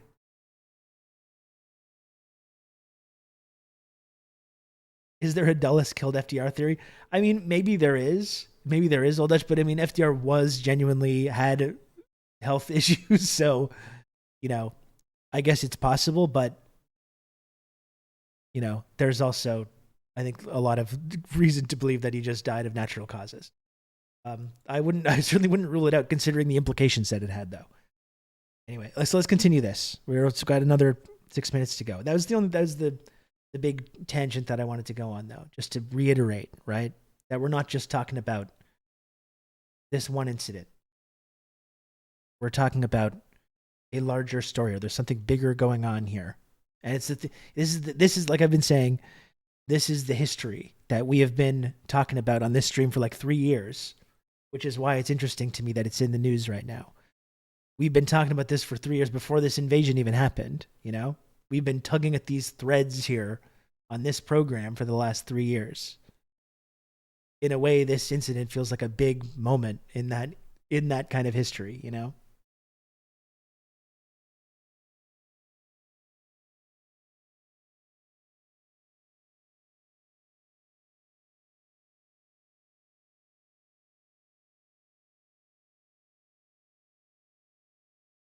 The Federalist Society Ghoul was talking about how everyone wanted to be beaten by the US and UK, not the USSR, like it was some sort of own. Yeah, because they knew that there was going to be actual consequences for Nazis if the USSR were the ones to win. And this is what we hear. This is part of this revisionist history now. Now, in those post-war Warsaw Pact countries, which were run by fucking Nazis previously, they're being occupied by the USSR. They're being occupied by Russia, which is a completely false, mutated, distorted version of the actual history there, where people in those societies, you know, fought and struggled. Partisans in those societies fought and struggled and were building a socialist project together afterwards. The idea that this is some imperialist military occupation by the USSR is not accurate. And that's what we always do.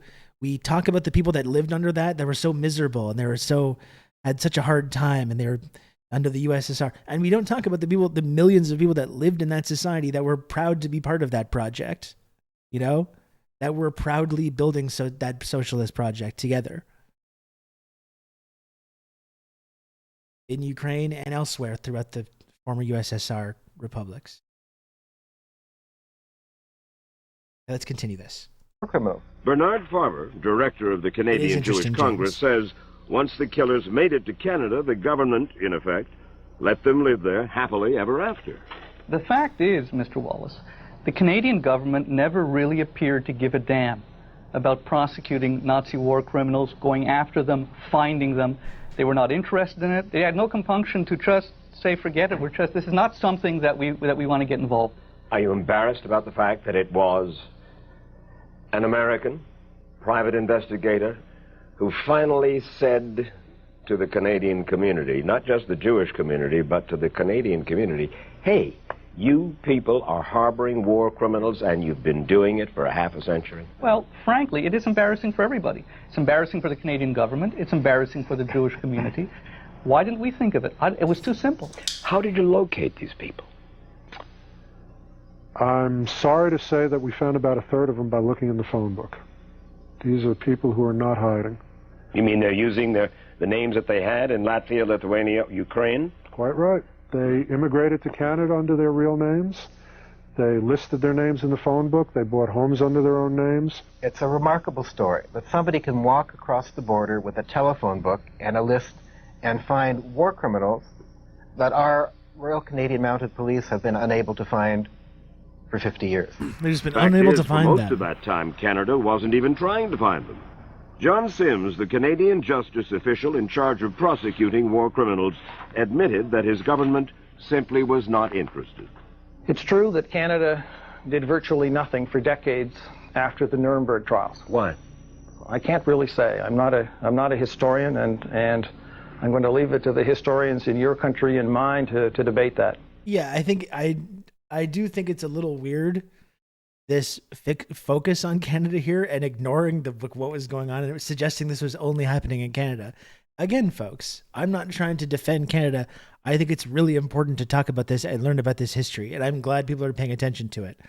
But the idea that only Nazis are being resettled in Canada, though, is just not true.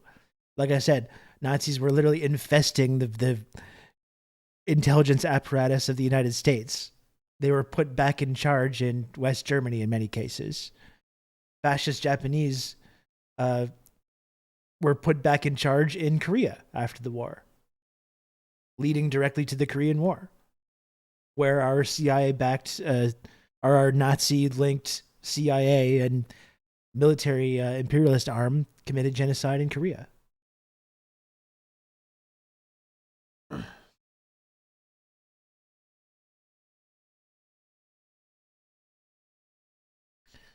They're acting like they somehow magically ended up in Canada. Yeah, like, let's talk about this. Absolutely, definitely. But let's not, we should probably not pretend that like Canada was the only country where that was kind of going on. This is the entire post-war strategy, was to protect these people. Can I share Historian the link to Irving the Abella vid? Yes. Tweet from Mark Ames here. Says he got the answer from Pierre Trudeau, who was for 15 years Canada's Prime Minister. He said the reason that he and his government did not go after war criminals, and they had been lobbied by us extensively, was because they were afraid of exacerbating relationships between Jews and Eastern European ethnic communities, that we were bringing old country battles into Canada. And so he didn't do anything, and he admitted it quite openly. But finally, 10 years ago, after a national commission confirmed that Canada was still home for hundreds of war criminals, the Canadians did undertake to prosecute 5 of them. But so long after the war, with evidence hard to come by, they couldn't get convictions. So now Canada is trying to do what the U.S. has done, deport them. The United States has deported more than 50 Nazis, but in 50 years, Canada has deported just 1. This year, John Sims hopes to deport 12 more. 1997 is going to be an important year in which I think considerable progress will be made in ridding this country of Nazis. Time is the enemy, and proceedings must go quickly if we are to get results before these men die. But just 11 days ago, the man Steve Rumbaum taped, Anatas Kenstavicius, died at the age of 90. The government had planned to use Rumbaum's audio tape in court. Rumbaum's passion for Jewish causes landed him in prison some 20 years ago, because as a member of the Jewish Defense League protesting the Soviet treatment of Jews, he was convicted of transporting bomb-making materials across state lines. Now, because of all the publicity his revelations are receiving in Canada, alleged war criminals there are not talking anymore. Another man on the deportation list, Eric Tobias, stared out at us but wouldn't come to the door. We got a much more hostile reception at the home of an alleged death squad commander, Oscar Perot. The dog took a bite out of my coat before Perot's son Arvil tied him up. Jewish leaders claim they have eyewitness testimony and other documents that prove Perot led a Latvian murder squad. Perot calls that communist propaganda. So far, at least, he is not on the deportation list. His son insists Perot was a soldier who fought communists, not a commando who killed civilians. And if my father was guilty of something like that, or if there wasn't anything conclusive or something like that, I would personally disown him as a father. Would you really? I would. Another alleged He was only war killing criminal. communists, folks. The Don't worry. Canadian Not government says humans. this man walking off a Florida beach, Helmut Oberlander, was a translator for an SS unit that killed thousands of Jews. When he left Canada for a Florida vacation, the U.S. threw him out. We do not wish to talk to you. We don't wish to talk to you. Oberlander went back to Canada.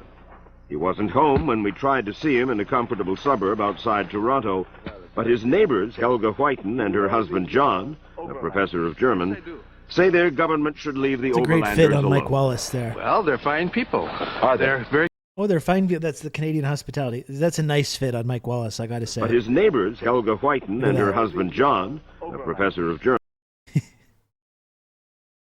He looks cool as hell. Oh, they're very fine people, eh? I don't doubt that you believe that. Say their government should leave the overlanders alone. Well, they're fine people. Are they? They're very quiet. And been nice neighbors for about 28 years. So nice that the Whitens don't believe Oberlander could really be a war criminal. What evidence do they have to paint him with this horrible guilt? I mean, that was quite a long time ago. I don't see what justice is served by kicking him out of the country. What has changed? I just don't see that. What has changed? Oh, it was so long ago, eh? He's like, first of all, what evidence is there? And then even if it's true, it was a long time ago. Like, come on. You know, when you participate in the mass killing of thousands of people, once enough time goes by, that makes it okay. So, you know, once enough time goes by, it's like water under the bridge. You know, who amongst us hasn't in our past committed horrific war crimes? You know, who can say really? Amazing. I feel when you do some genociding, there should be some kind of statute of limitations. Just a little small amount of genocide, or just a few mistakes in your 20s, doing a little bit of genocide. We all participated in some death squads in our younger days, exactly.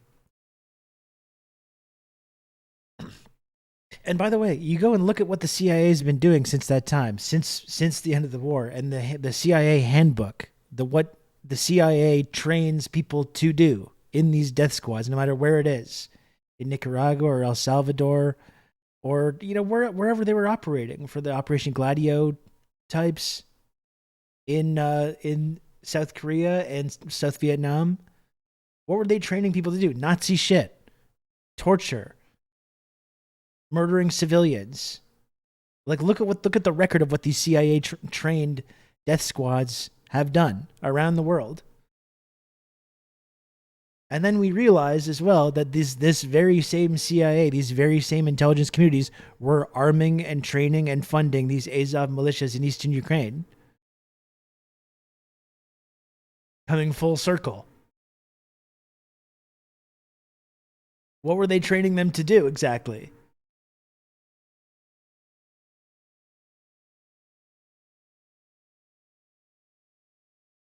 Don't tell them that Nazis learned their strategies from what the West did to Africans and natives. Yeah, I mean, that's we've been talking about that often, Larry, right? Like we literally wrote the fascism playbook. That's colonialism. Germany did genocides prior to the World War II. They were doing genocide against Africans, so no one gives a shit.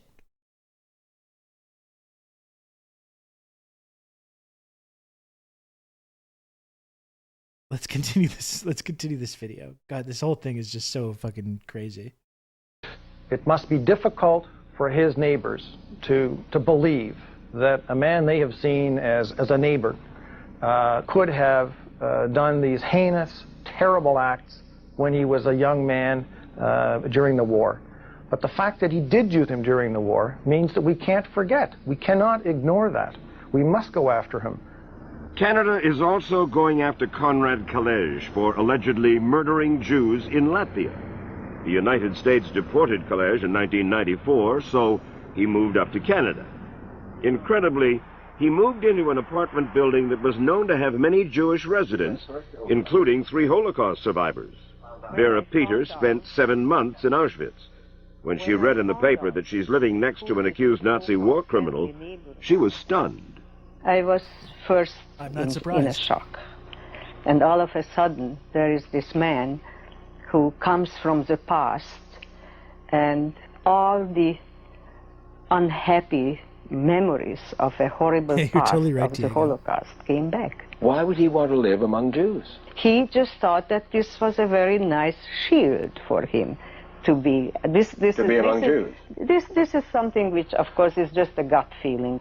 Kalej is fighting deportation and, like the others, He tries to avoid cameras. Why is he covering his face then? Because I don't like to see your face. That's what, all of your faces. But you're very stupid, all of you. Another deportation target, Joseph Nemsela, blames his legal problems on the Jews. They will never change. Who's they? Jews. Jews will never change. There are those who say, come on, 50 years later, these are old men by now. We hear it all the time. We ought not reward longevity. I don't think they deserve our sympathy. I think if we look at what they did to the elderly, that's perhaps the best argument for the efforts to bring them to justice.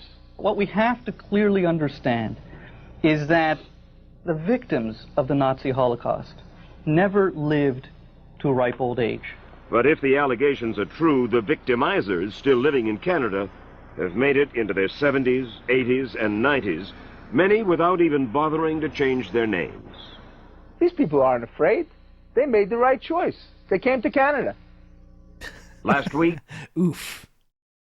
Oh my goodness. I mean, it reminds me, talking about like how Canada wrote the playbook on like genocide and wrote the fascism playbook that, you know, Nazis and cribbed from. To say nothing of these like former SS guys that are roaming around our society, we still have residential school teachers. There are still, I mean, the residential school system only ended in recent memory. There's still people that were part of that school system who have had credible accusations of abuse, are still wandering around our society as well, and we protect them.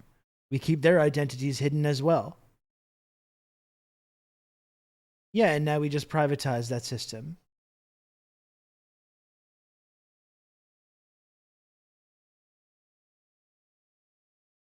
Still in existence today.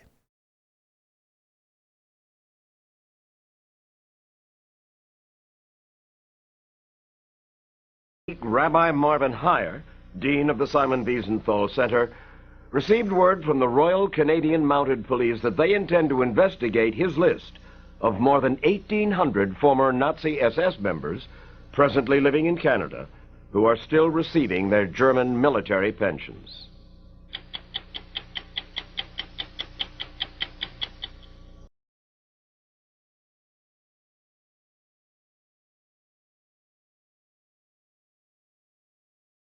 Pretty amazing. What this is. Again, in case we just think we're talking about Operation Sunrise, the Canada Office here. of Strategic Services was created by General William J. Donovan to gather What is intelligence this video? in Europe and Asia, to train spies, and to provide equipment and communications as needed to the underground groups harassing the enemy in France, Italy, and the Balkans. OSS what happened to these was an guys. I independent imagine just the entity news cycle died responsible down. We moved on, just like exactly what's going to happen this time. only to the chiefs of staff and the president.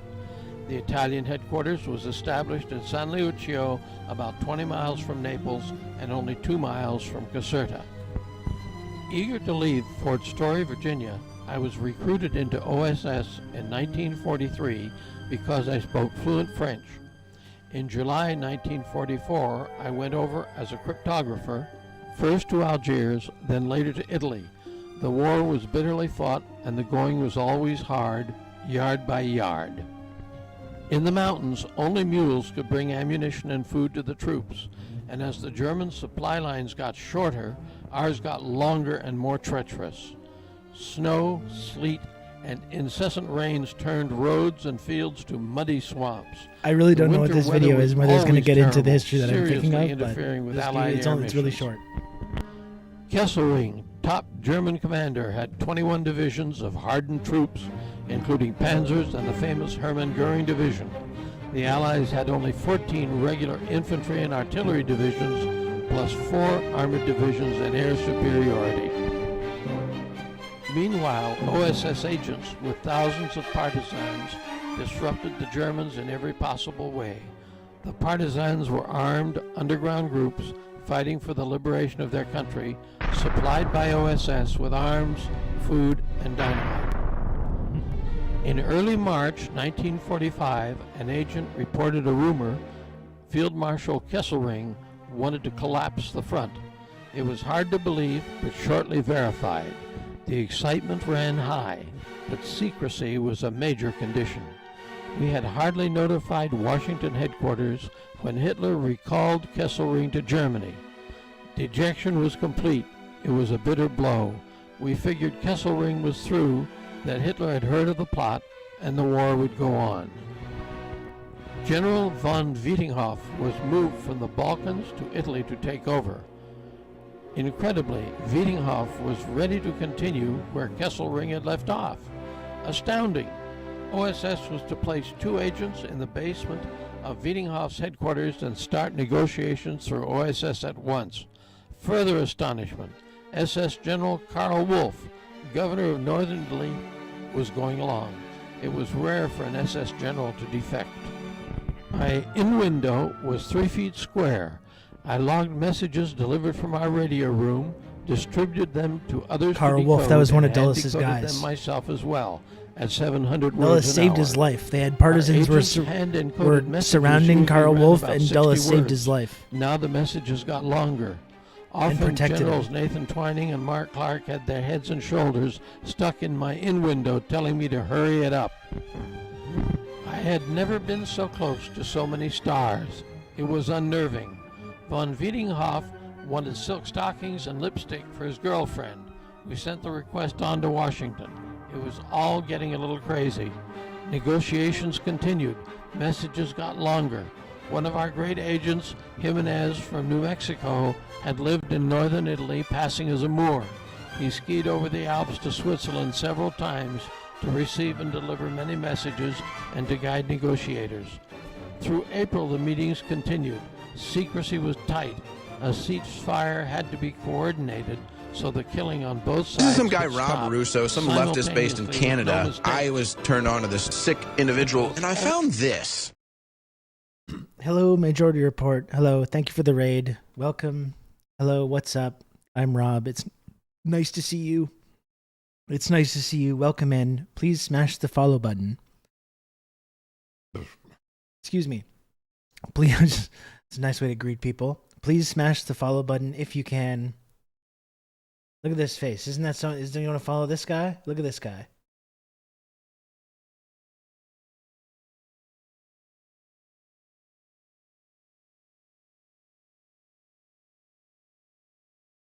Anyway, thank you for joining us.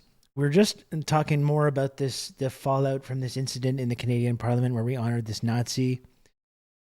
I was looking at this brief little video about Operation Sunrise, which is actually not super helpful for what we're talking about, but I wanted to talk a little bit about it because, oh shit, what am I doing over here? What's going on over here? Back here.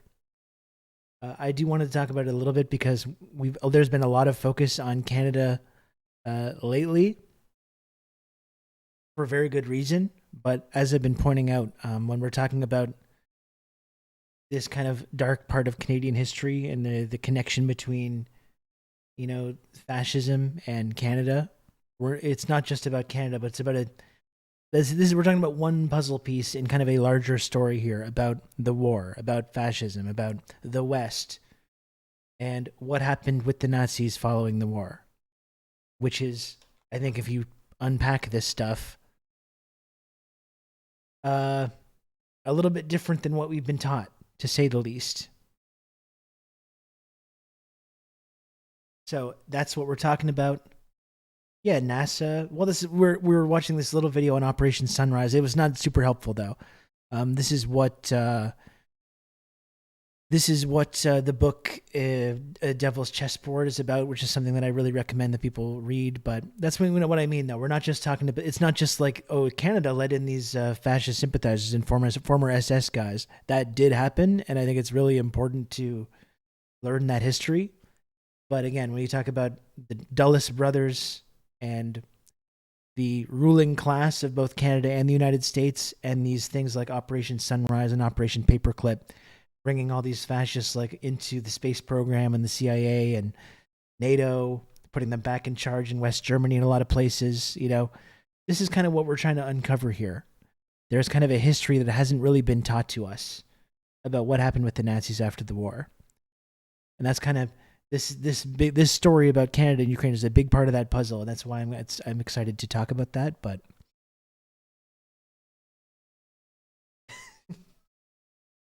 I don't know if this is a good idea for me to talk about. It's probably not. I really appreciate getting these raids from Majority Report. Huge respect for Sam Sater and Emma Vigeland, who I like a lot, and I've talked to on my podcast before. Matt Leck, I think, is the one that raids over here sometimes, which I appreciate so much. I gotta say, I really think their coverage of this has been not good. I'm sorry to say, really, I'm genuinely sorry to say. I don't like saying mean things about people that I like and respect. I'm not trying to start drama or being weird or anything like that or trying to start any shit. I really think that it has been bad, though. And I wish this was a moment that I think some people on the left that have really gone down this road of talking about Putin, Putin and Russia and the Ukraine war and really supporting this like nonstop defense of Ukraine.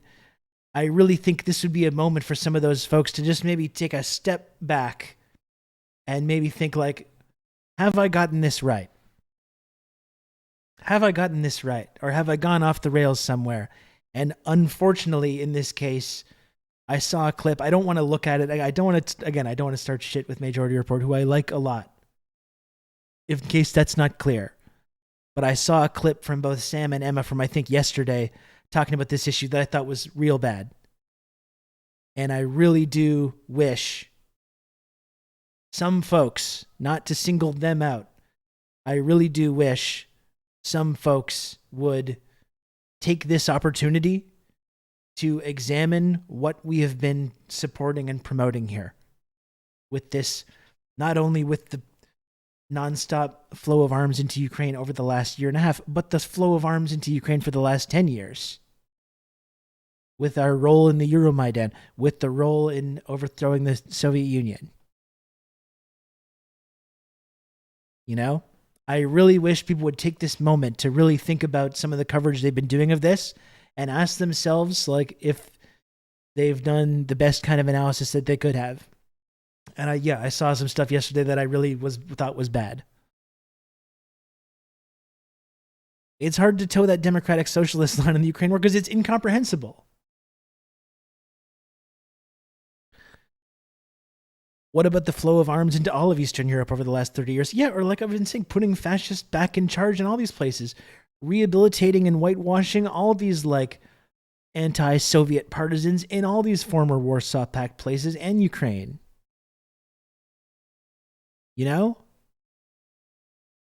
This is part of that story.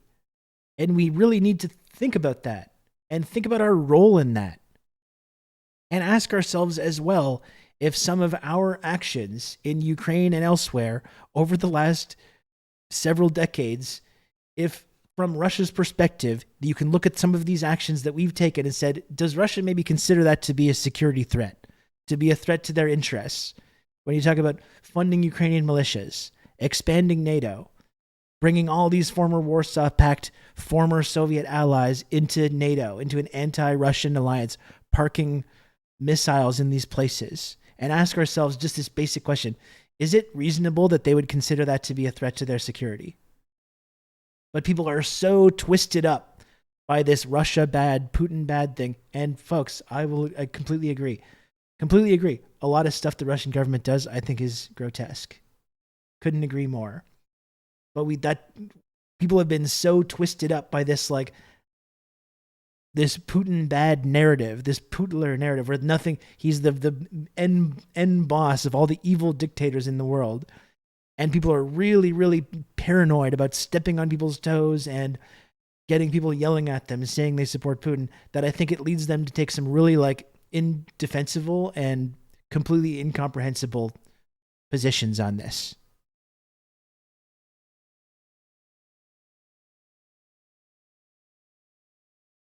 So again, I'm sorry.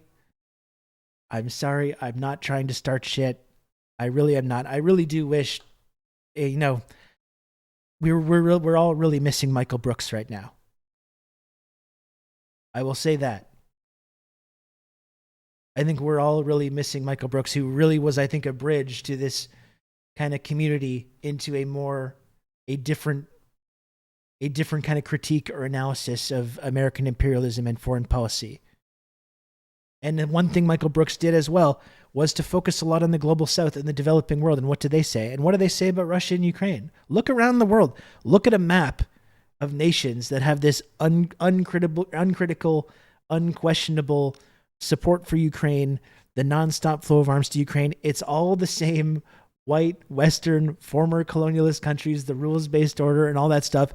Every other nation around the world, which is a vast bigger majority of the world's population, they're all at the very least neutral on this war, or many of them support Russia. We have to ask ourselves why that is.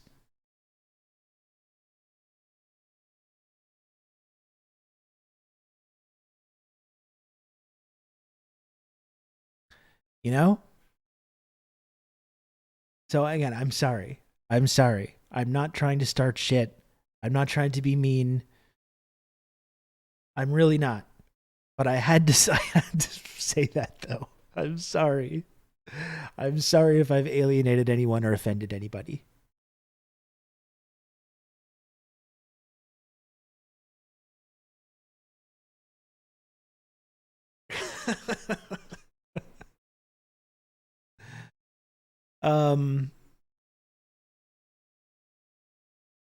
Michael definitely was the one that got me more into international politics. Yeah, absolutely. Absolutely. You know, Michael was a big supporter of Lula and was on top of this like Operation Car Wash thing with Lula and Dilma Rousseff when it was going on, was a big supporter of that. And what does Lula say about Russia and Ukraine? This is the weird thing with a lot of leftists, a lot of Western leftists, such as people that might be on a certain independent media, progressive news outlets. They'll talk about Lula and they'll say, "Oh, we support Lula. It's so great that Lula's back in power. We love Lula." And then Lula's like, "NATO caused the Ukraine war," and they just say, "Shh, what?" And they either don't listen or they say he's wrong or misguided or whatever. Maybe we should listen to people like Lula when they say these things. Are we really saying that Lula is just he's a Russian propagandist now? He's a Putin propagandist? Is that it? If you support Lula so much, maybe you should pay attention when Lula says NATO caused the Ukraine war. I said it a million times, Western socialists are still afflicted by Cold War politics. And this is exactly what I've been talking about lately, Red Wizard, that I think it's really important to reject this and to stop being afraid. We're still paranoid about being afraid. We're paranoid about losing career opportunities, ad revenue. We don't want to be ostracized. We don't want to be called a Putin supporter or a genocide denier, whatever it is. People are so afraid, and it leads them to take these wishy-washy positions on internationalism, and which are ultimately incoherent and don't actually do anything to challenge power. And I think, as hard as it is, we have to stop being afraid to be honest about some of these things.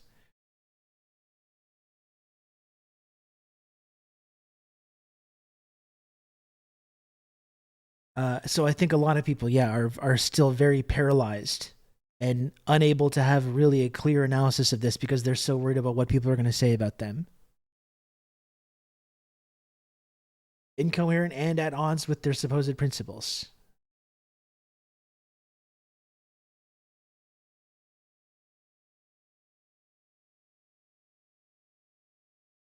Like you look at the situation with Canada and the Canadian Parliament in Ukraine, and you say, like, "Oh, this is a gift for Putin. Through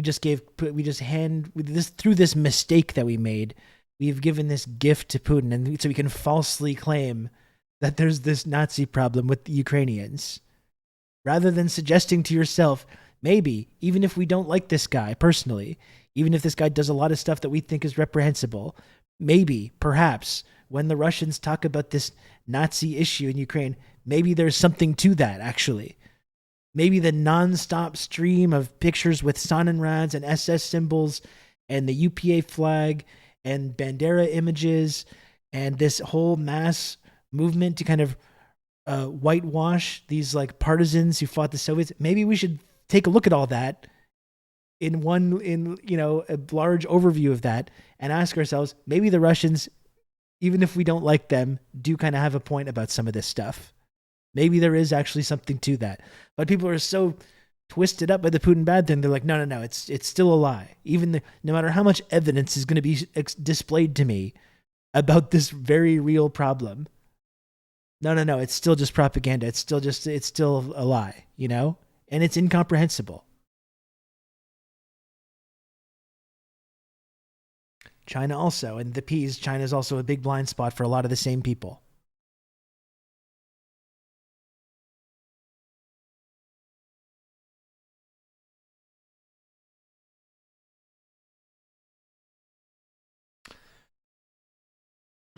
The years of Ukraine's Nazi problem washed away in a month. Or, yeah, the most corrupt country. Like this was just common knowledge. Libs still believe Putin got Trump elected somehow. Well, this is what I was saying this week, right? Is how this whole Russiagate story and this whole narrative, no one helps Putin more than the people that insist on going out and suggesting that Putin has this like almost magical power to just like overthrow governments around the world just on a whim. He's basically the king. He just chooses who gets to be president of the United States, I guess. Has the ability to go back in time and allow a bunch of Ukrainian SS people come into Canada and have their identities changed. No one has benefited more from that than Putin. There's just been this nonstop propaganda campaign about how completely powerful he is and how he has this ability to just like affect political and economic change around the world just on a whim.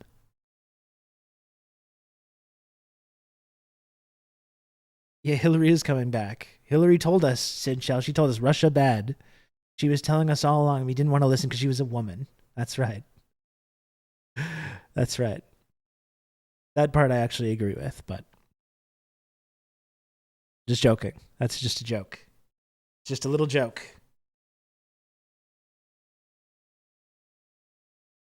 Oh, Midwest Manitoba. That's actually a great... Thank you for bringing that up. I wanted to talk about this. Here's another thing. When we're talking about the Canadian Parliament thing and this little mistake that happened. This little mistake about this SS guy coming into Canada. But hey, what's this? For 4 years, University of Alberta has had a scholarship in Ukrainian studies named in honor of Yaroslav Hunka, that same Nazi they invited to and applauded in Parliament. What? Oh my goodness, another little mistake.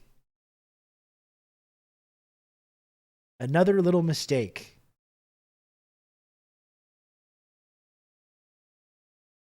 University of Alberta, support CIUS, Canadian Institute of Ukrainian Studies, the Yaroslav and Margaret Hunka Ukrainian Research Endowment Fund.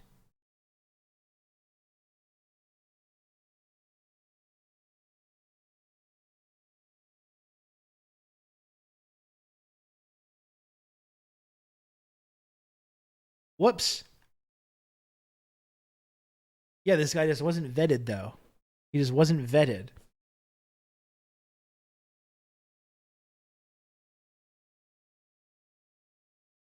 I wonder if we can use this momentum to get the memorial statue to the Galician Nazis torn down as well. I mean, we should. Whoever it was, I know there's been accusations about who vandalized this Ukrainian Nazi war monument. There's been accusations. People have been accused of allegedly doing this. Whoever it was, though, is a hero who was correct to do so. And they're still being charged by police, not with a hate crime, as it was originally reported, but still they're being accused of and charged with destroying this, with vandalizing this monument. Whoever it was, and I know the accusations that are out there.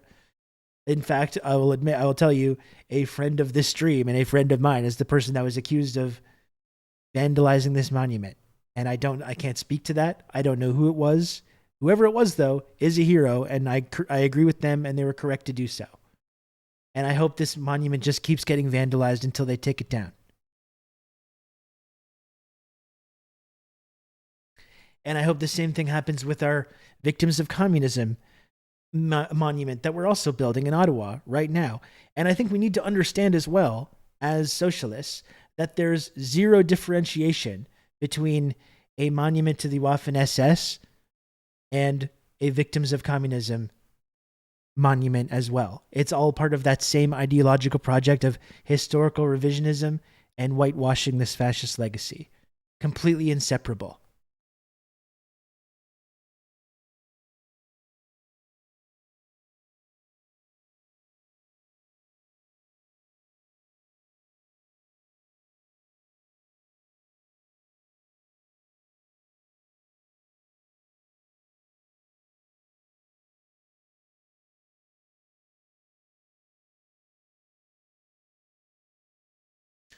Oh man, Damian Lillard getting traded to the Bucks. Oh my goodness. Sorry, a little breaking NBA news there. I was hoping the Raptors were going to snag Damian Lillard. I'm a little disappointed.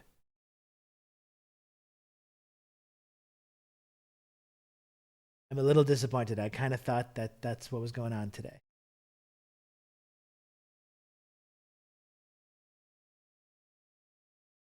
You like hockey? No, I don't actually.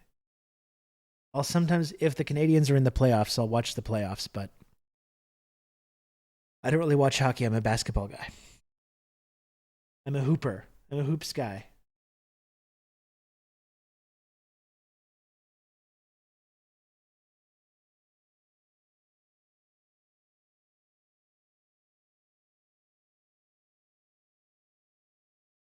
The Raptors are returning tradition to the 2000s era. Oh, God. That's depressing. They still have some stuff. They still have some moves to make, I think. Philly Inquirer. Boris Gudziak, the Archbishop of the Ukrainian Catholic Archeparchy of Philadelphia, said the church decided to temporarily cover the monument in question while their discussions ensue with the Jewish community. Just to be clear here, this is not just a Canadian thing. This is outside Philadelphia. And they've covered it up now.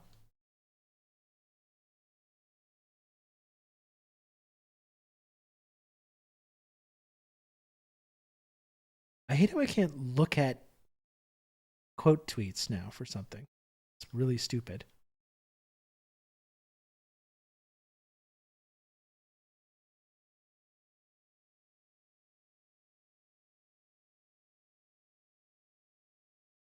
The new OUNB leader has finished his tour of the U.S. in Philadelphia, where he visited a 30-year-old memorial to the Ukrainian division of the Nazi Waffen SS that has apparently flown under the radar since it was established in 1993 to mark the 50th anniversary of the Galician division in Philly. So let's not get too precious about the whole Canada Nazi thing, okay, America? This is a problem with all of us. Go Birds. I saw there was images of them covering it up.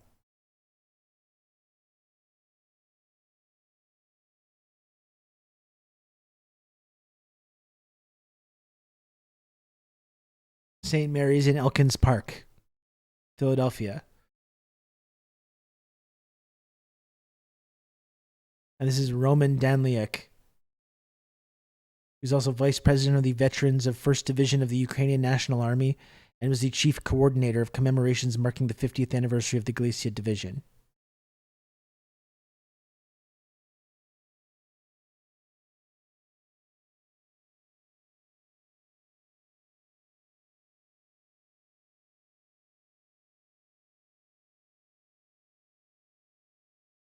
There was some Ukraine veteran that got jumped in Philly a few weeks ago that had it on his next door post about it. I'm not a Nazi, I just fought in Ukraine.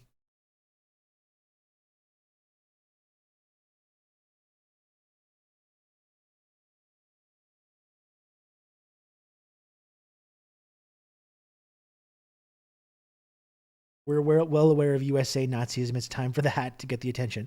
The thing is, I know most people are aware of it, but I'm seeing a number of people being like, "Whoa, Canada, that did Nazis. How could you do that, Canada?" It's like, come on now, folks. And I guess before we close off today, got about another 30 minutes to go. I just wanted to look at some of the psychotic comments that I've seen. Where's the Bob Ray? That's a good place to start. Because again, I'm talking about this revisionist history about the USSR, about Ukraine, about the war, about this Soviet Nazi alliance, which is Nazi propaganda, which I know, this double genocide theory, the Molotov-Ribbentrop Pact, Poland, all this stuff has become, which was once widely rejected by every single historian, has now become like the de facto version of history that our political leaders are talking about.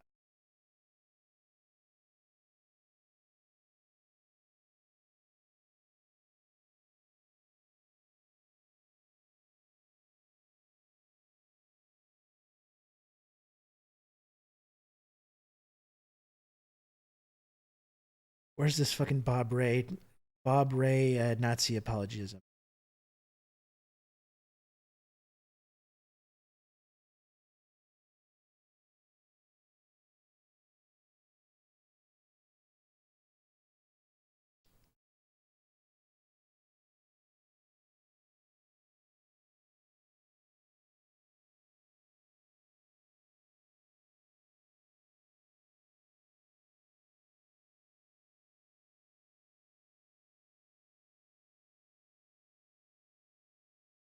It even got community noted. Bob Ray is the ambassador to the UN. Responding to this, what I find remarkable is that when Hunka was introduced as someone who fought the Russians in the Second World War, all MPs mindlessly rose to their feet and applauded, seemingly forgetting that the Russians were on our side in World War II. Bob Ray says, actually, the Russians were on the side of the Nazis between 1939 and 1941. They only joined the Allies when Hitler invaded in June 1941. So we have our political officials, people that are representatives of our ruling class, have completely accepted and are promoting this totally alternative revisionist version of history. This even got a community note, and the community note is not that helpful, but it still says, this conversation revolves around Canadian Parliament Yaroslav Hunka. Hunka volunteered for the Nazis in 1943, so the post is misleading. At least that got in there. There's no actual correction of this claim about this alliance. You can count on me. You're going to have good old Rob to talk you through all this. The Peas, thank you for tier 1 sub. Look at that. A brand new community member. I'm always so pleased when we get brand new community members coming into the community. Thank you, Peas. And I hope everyone that's joining the stream for the first time today is joining the Discord server as well. The NDP is sending their best since 1980s Ontario.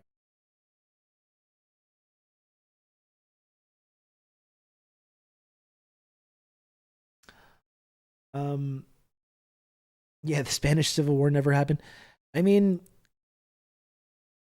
on the side of the Nazis, who was on the side of the Nazis when you look at what our Western leadership was up to at that time? William Lyon Mackenzie King, the former Prime Minister of Canada, met Hitler in 38. He didn't meet Hitler early in the 30s. He wrote about this in the late 30s, about how wonderful this guy was, and how our whole ruling class, the elites, the private business owners, and their representatives in politics were more than happy to have Hitler. They thought he was wonderful.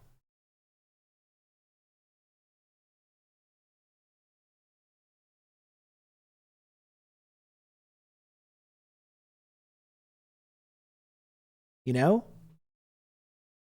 The Russians, prior to 39, prior to this alliance that people like Bob Ray are talking about, were trying to put together an anti-Germany, an anti-fascist alliance, and was rejected roundly, repeatedly. And like we've been talking about, they needed to do something. They were in danger. They were under threat, and they needed to do something to bide time, buy themselves enough time to build this massive war machine that they knew that they were going to need, which is the only thing that prevented the war from being won by Germany in the first place.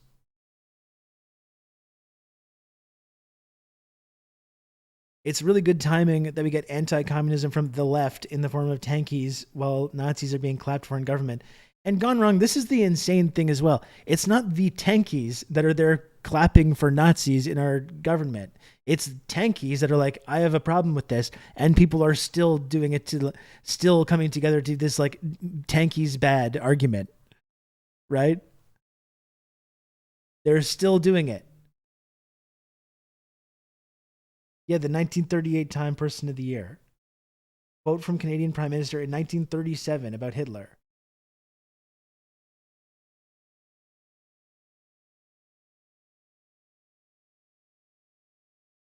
There's a lot England can learn from Germany in treatment of masses of people. Nazism is not all wrong. Hitler will rank someday with Joan of Arc among the deliverers of his people. And if he is only careful, may yet be the deliverer of Europe. That's the Canadian Prime Minister in 1937.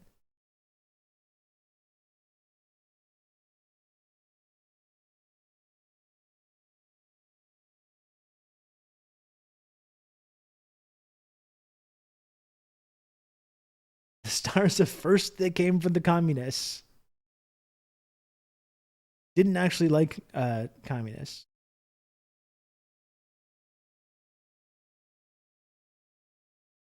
And so Pezzi made this comment. I don't know like how serious you're being, Pezzi. You say the Holodomor did encourage Ukrainians to join the Nazis.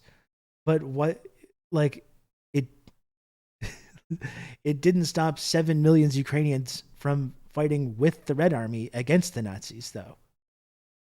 Ukrainians were 1/3 of the Red Army. I really think we got to be careful with this kind of language when we suggest that there's some kind of equivalence here, or that there is some kind of justification for why Ukrainians were joining these SS divisions. I think we got to be a little bit careful with that. I think this is the exact problem that we're getting into here.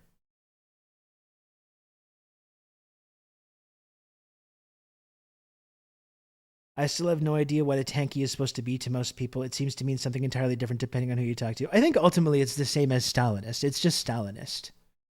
But it can also be Assadist. It can also be Putinist. You know. But I think ultimately that's what it is.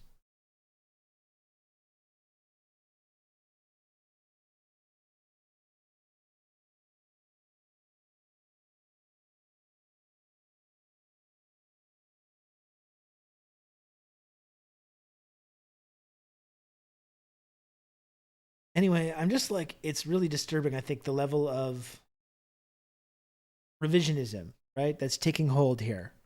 I see it in my own mentions. I see people saying shit like this completely uncritically. Given that Ukraine was occupied by both Nazi Germany and Soviet, a Ukrainian veteran either fought for Stalin or Hitler and probably took part in some atrocities. Going forward, best to drop this kind of stunt. Norway is the only country that has soldiers fight Nazis and Russians. Okay. But this idea, this occupation, all these Warsaw Pact countries were under Soviet occupation. They were under Soviet occupation. Ukraine was under Soviet occupation, and they weren't deeply important allies in the Soviet Union. The Ukraine wasn't occupied by the Soviet Union. They were the largest republic in the Soviet Union.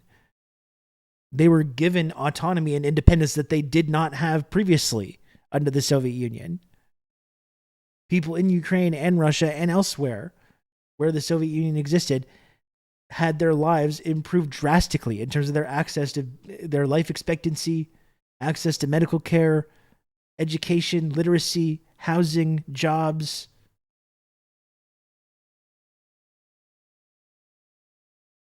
It's not some, people frame this idea that there's some military occupation. People were so miserable that they just were forced to join the Nazis. It's completely ridiculous.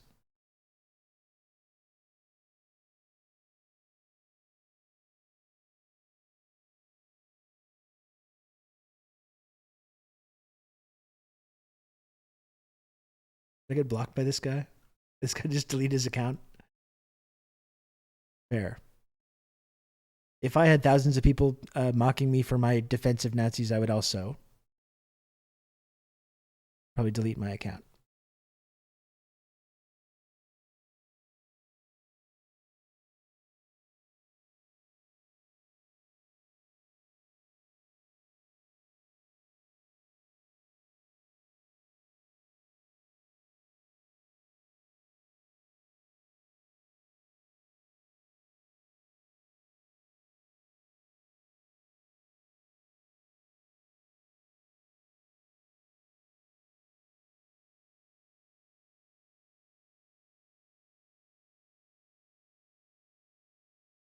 I'm trying to find some of the other yeah, this shit. To be fair, if your country was occupied in the 30s by the Soviet Union, your choices of what army you joined to fight the Soviets were kind of limited. Oh, it's just they just had no choice. Obviously, they're occupied by the Soviet Union. If you want to fight against the Soviet Union, you have to join the Nazis. Like, people that say this kind of thing are telling on themselves. And this is what I'm talking about, this revisionist version of history that has completely taken hold. This idea that the Soviets and the Nazis were just as bad. At one point, this was widely rejected by historians. At one point, this was widely considered to be Holocaust denialism. And now it's just like completely normalized.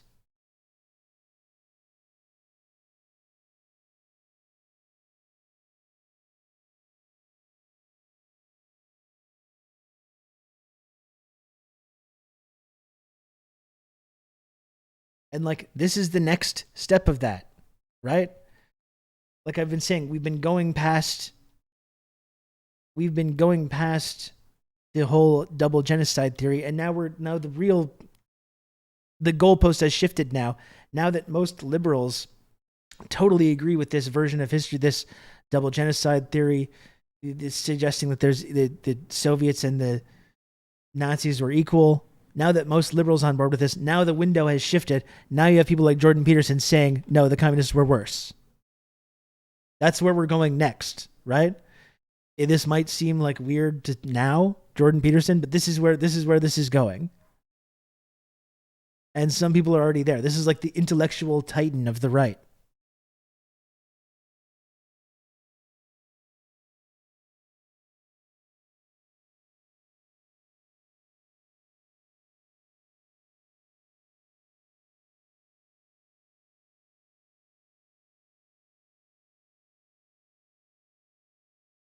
Did any of the Waffen-SS volunteers actually fight Soviets? I'm sure they only participated in pogroms. Yeah, it's like I don't even know. I don't even think so.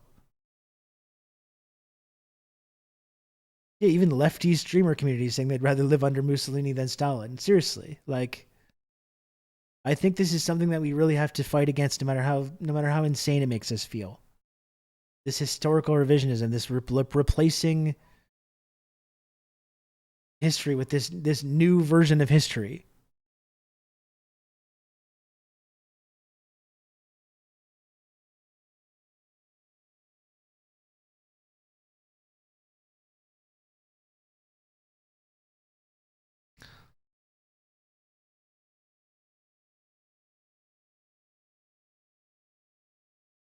I mean, it's just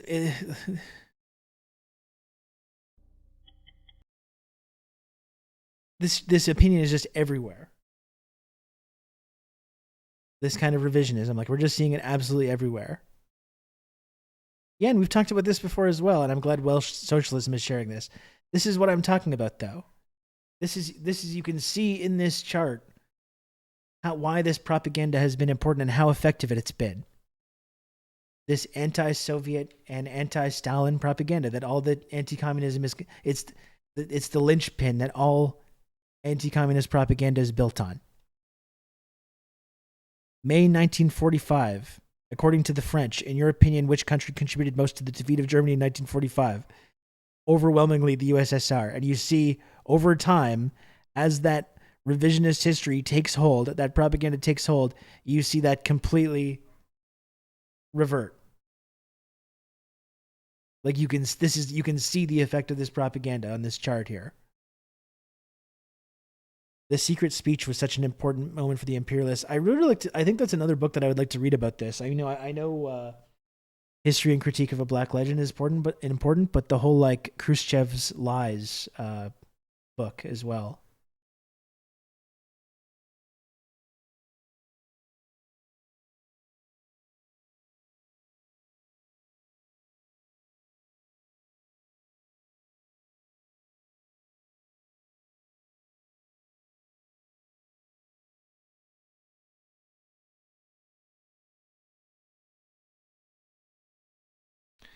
It's truly amazing to me how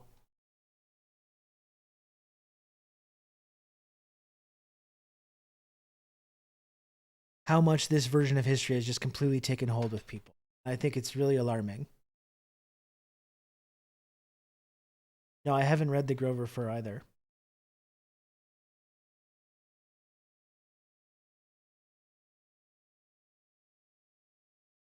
I think most of the damage has been done in the US by conflating socialism and communism. That's why it wasn't smart for Bernie to refer to himself as any kind of socialist. But the thing is, I also don't agree with, because people have been so brainwashed by anti-communist propaganda, I don't think we should say, well, since they're brainwashed, let's just not talk about these things. No, I think we should talk about it.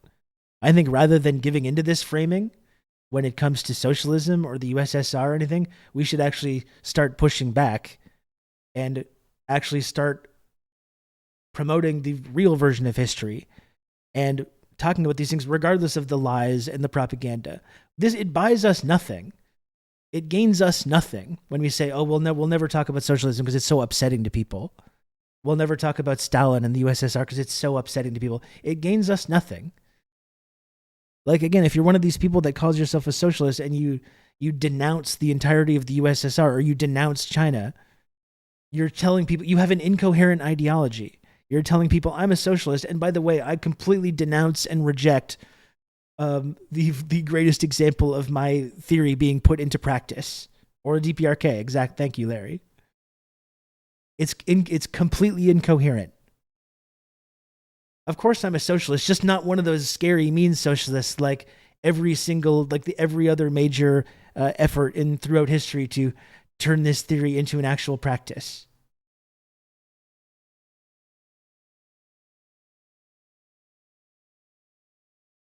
But I don't think anyone's acting as if communist governments were perfect. Who's acting like that? We don't need to say that they're perfect. Like, our entire nations are built on mass murder and genocide and theft, and we still have nuance when we talk about that. We have nuance when we talk about the settlement of Canada and the United States. We have nuance when we talk about figures like Churchill. We have nuance when we talk about all these mass murderers that our whole society is founded on. Why can't we have nuance when we talk about the Soviet Union or Stalin? Again, you're not allowed to have nuance with Stalin, no matter what the accomplishments you can point to, building this massive war machine, industrializing, raising life expectancy, living standards,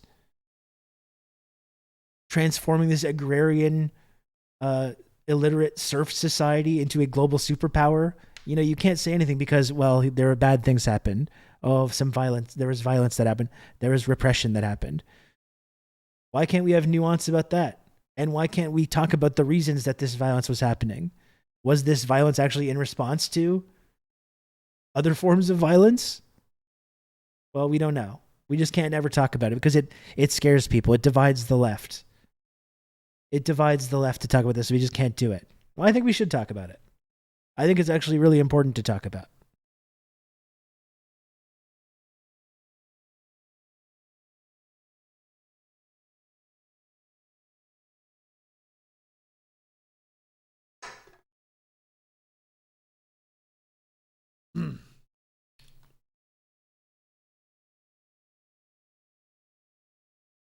Oh.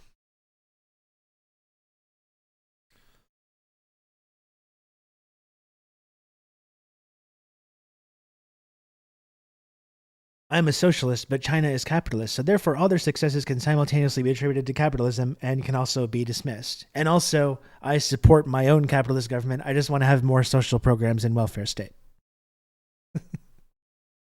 That's a coherent position. That's a coherent ideology.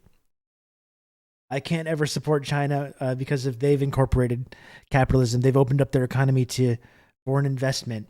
They use the capitalist mode of production. As a socialist, as a principled socialist here in the West, I could never support that.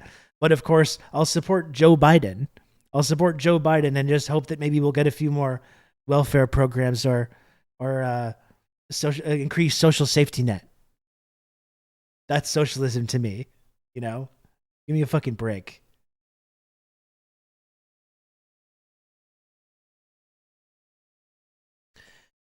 Yeah, I mean, that's what I think about when I think about socialism. We're not thinking about, like, people say, like, China's not a classless, stateless society. The USSR wasn't a classless, stateless society. Why didn't they just immediately give workers control of everything? Why didn't they immediately abolish the state?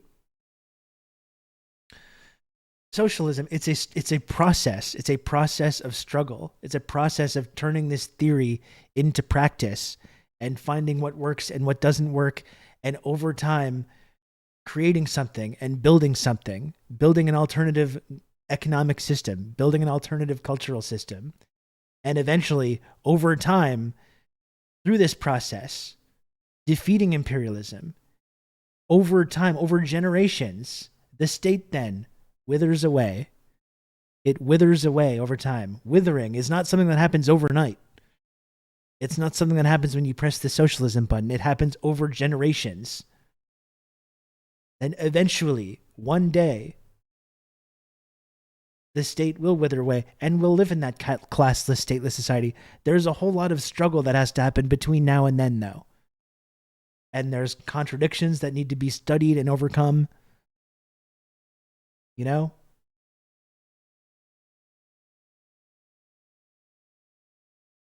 But then the revolution's got to be perfect. It's got to be flawless.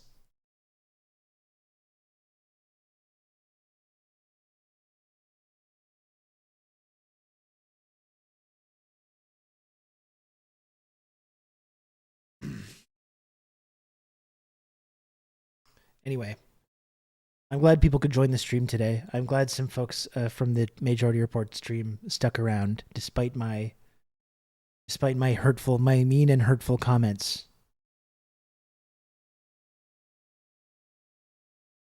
Yeah, you just hit the make the state go away button. Why didn't Mao? I'm sure China would still be around. The Chinese Communist Party would still be around today if Mao had just abolished the state after the revolution. Or in the Soviet Union, if they had just abolished the state and just given over worker control to all these factories. This wave of hordes of fascists and imperialists would have just swept over them instantly.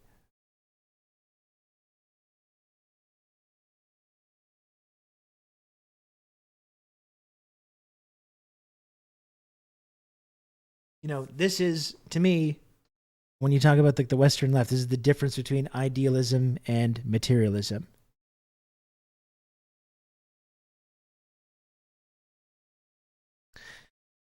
If anyone else would like to support this program before I go,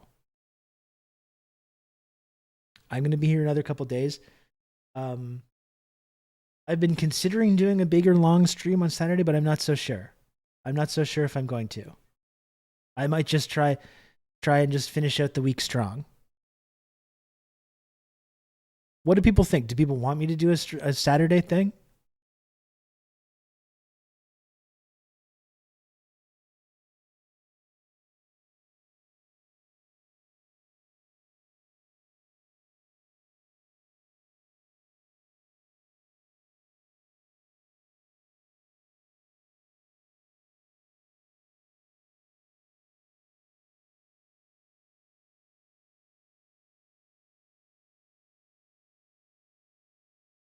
We'll see. We'll see. I don't know.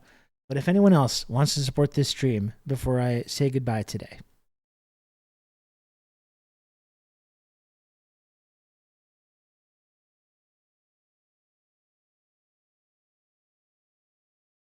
remember, if you're just joining us from the Majority Report you can today, count on me. You're gonna have new good subs old Rob to talk you through all this at a discount right now.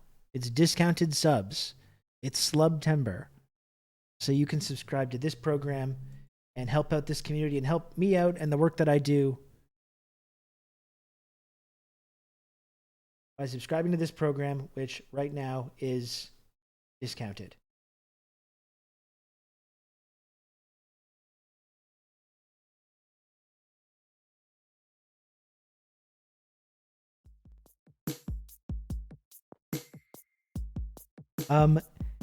Genki Horiguchi's barber. Thank you for the gifted sub.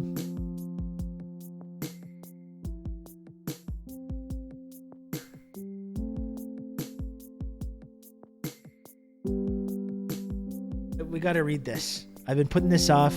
I'm still not finished Devil's Chessboard. I really think right now more than ever it's important that we read this book. I think some of the answers we've been seeking are in this book. I think we need to read it.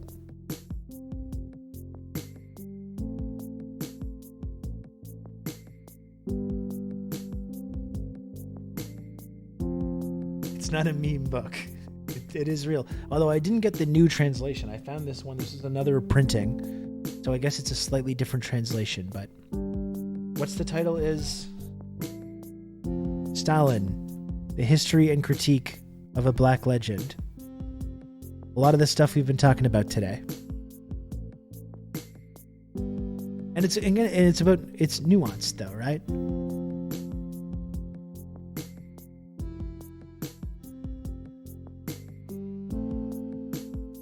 I have sworn before a picture of the old and mourned comrade Stalin that I won't rest until I see these capitalist octopuses annihilated.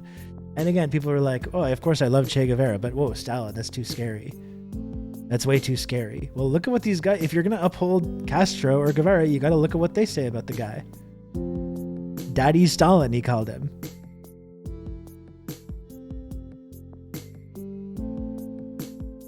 It's inseparable. It's inseparable. You can't be like, oh, I support Guevara, but not Stalin. No, that's crazy. Sorry.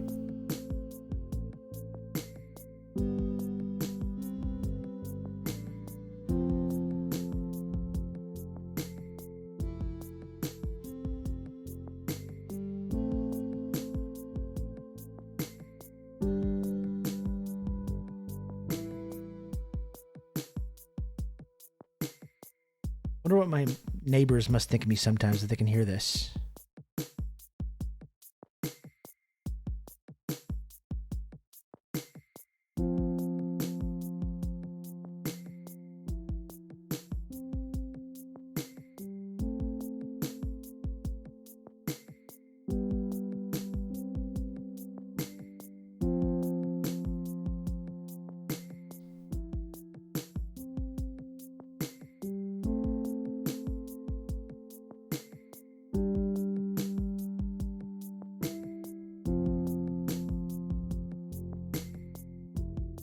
My rating here.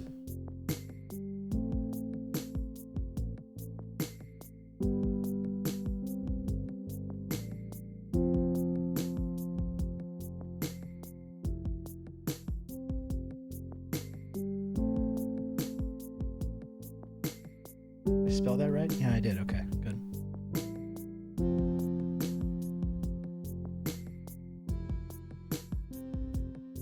Thanks, friends.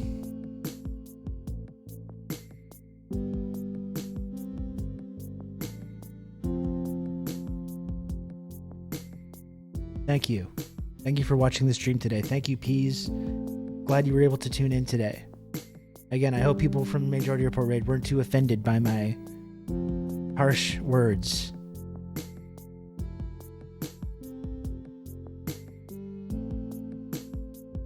It had to be said, though.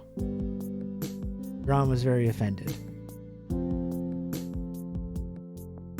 It had to be said. I'm sorry.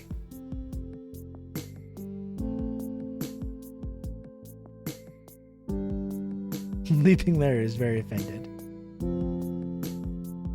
Iskrabooks.org telling, but I like to have the physical book though, Larry. This is the thing.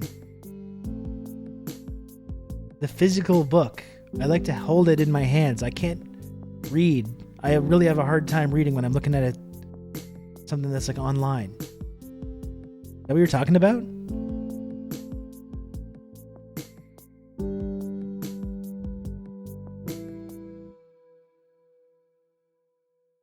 You've just become an elite member of the Friendship Triangle. Leaport, thank you.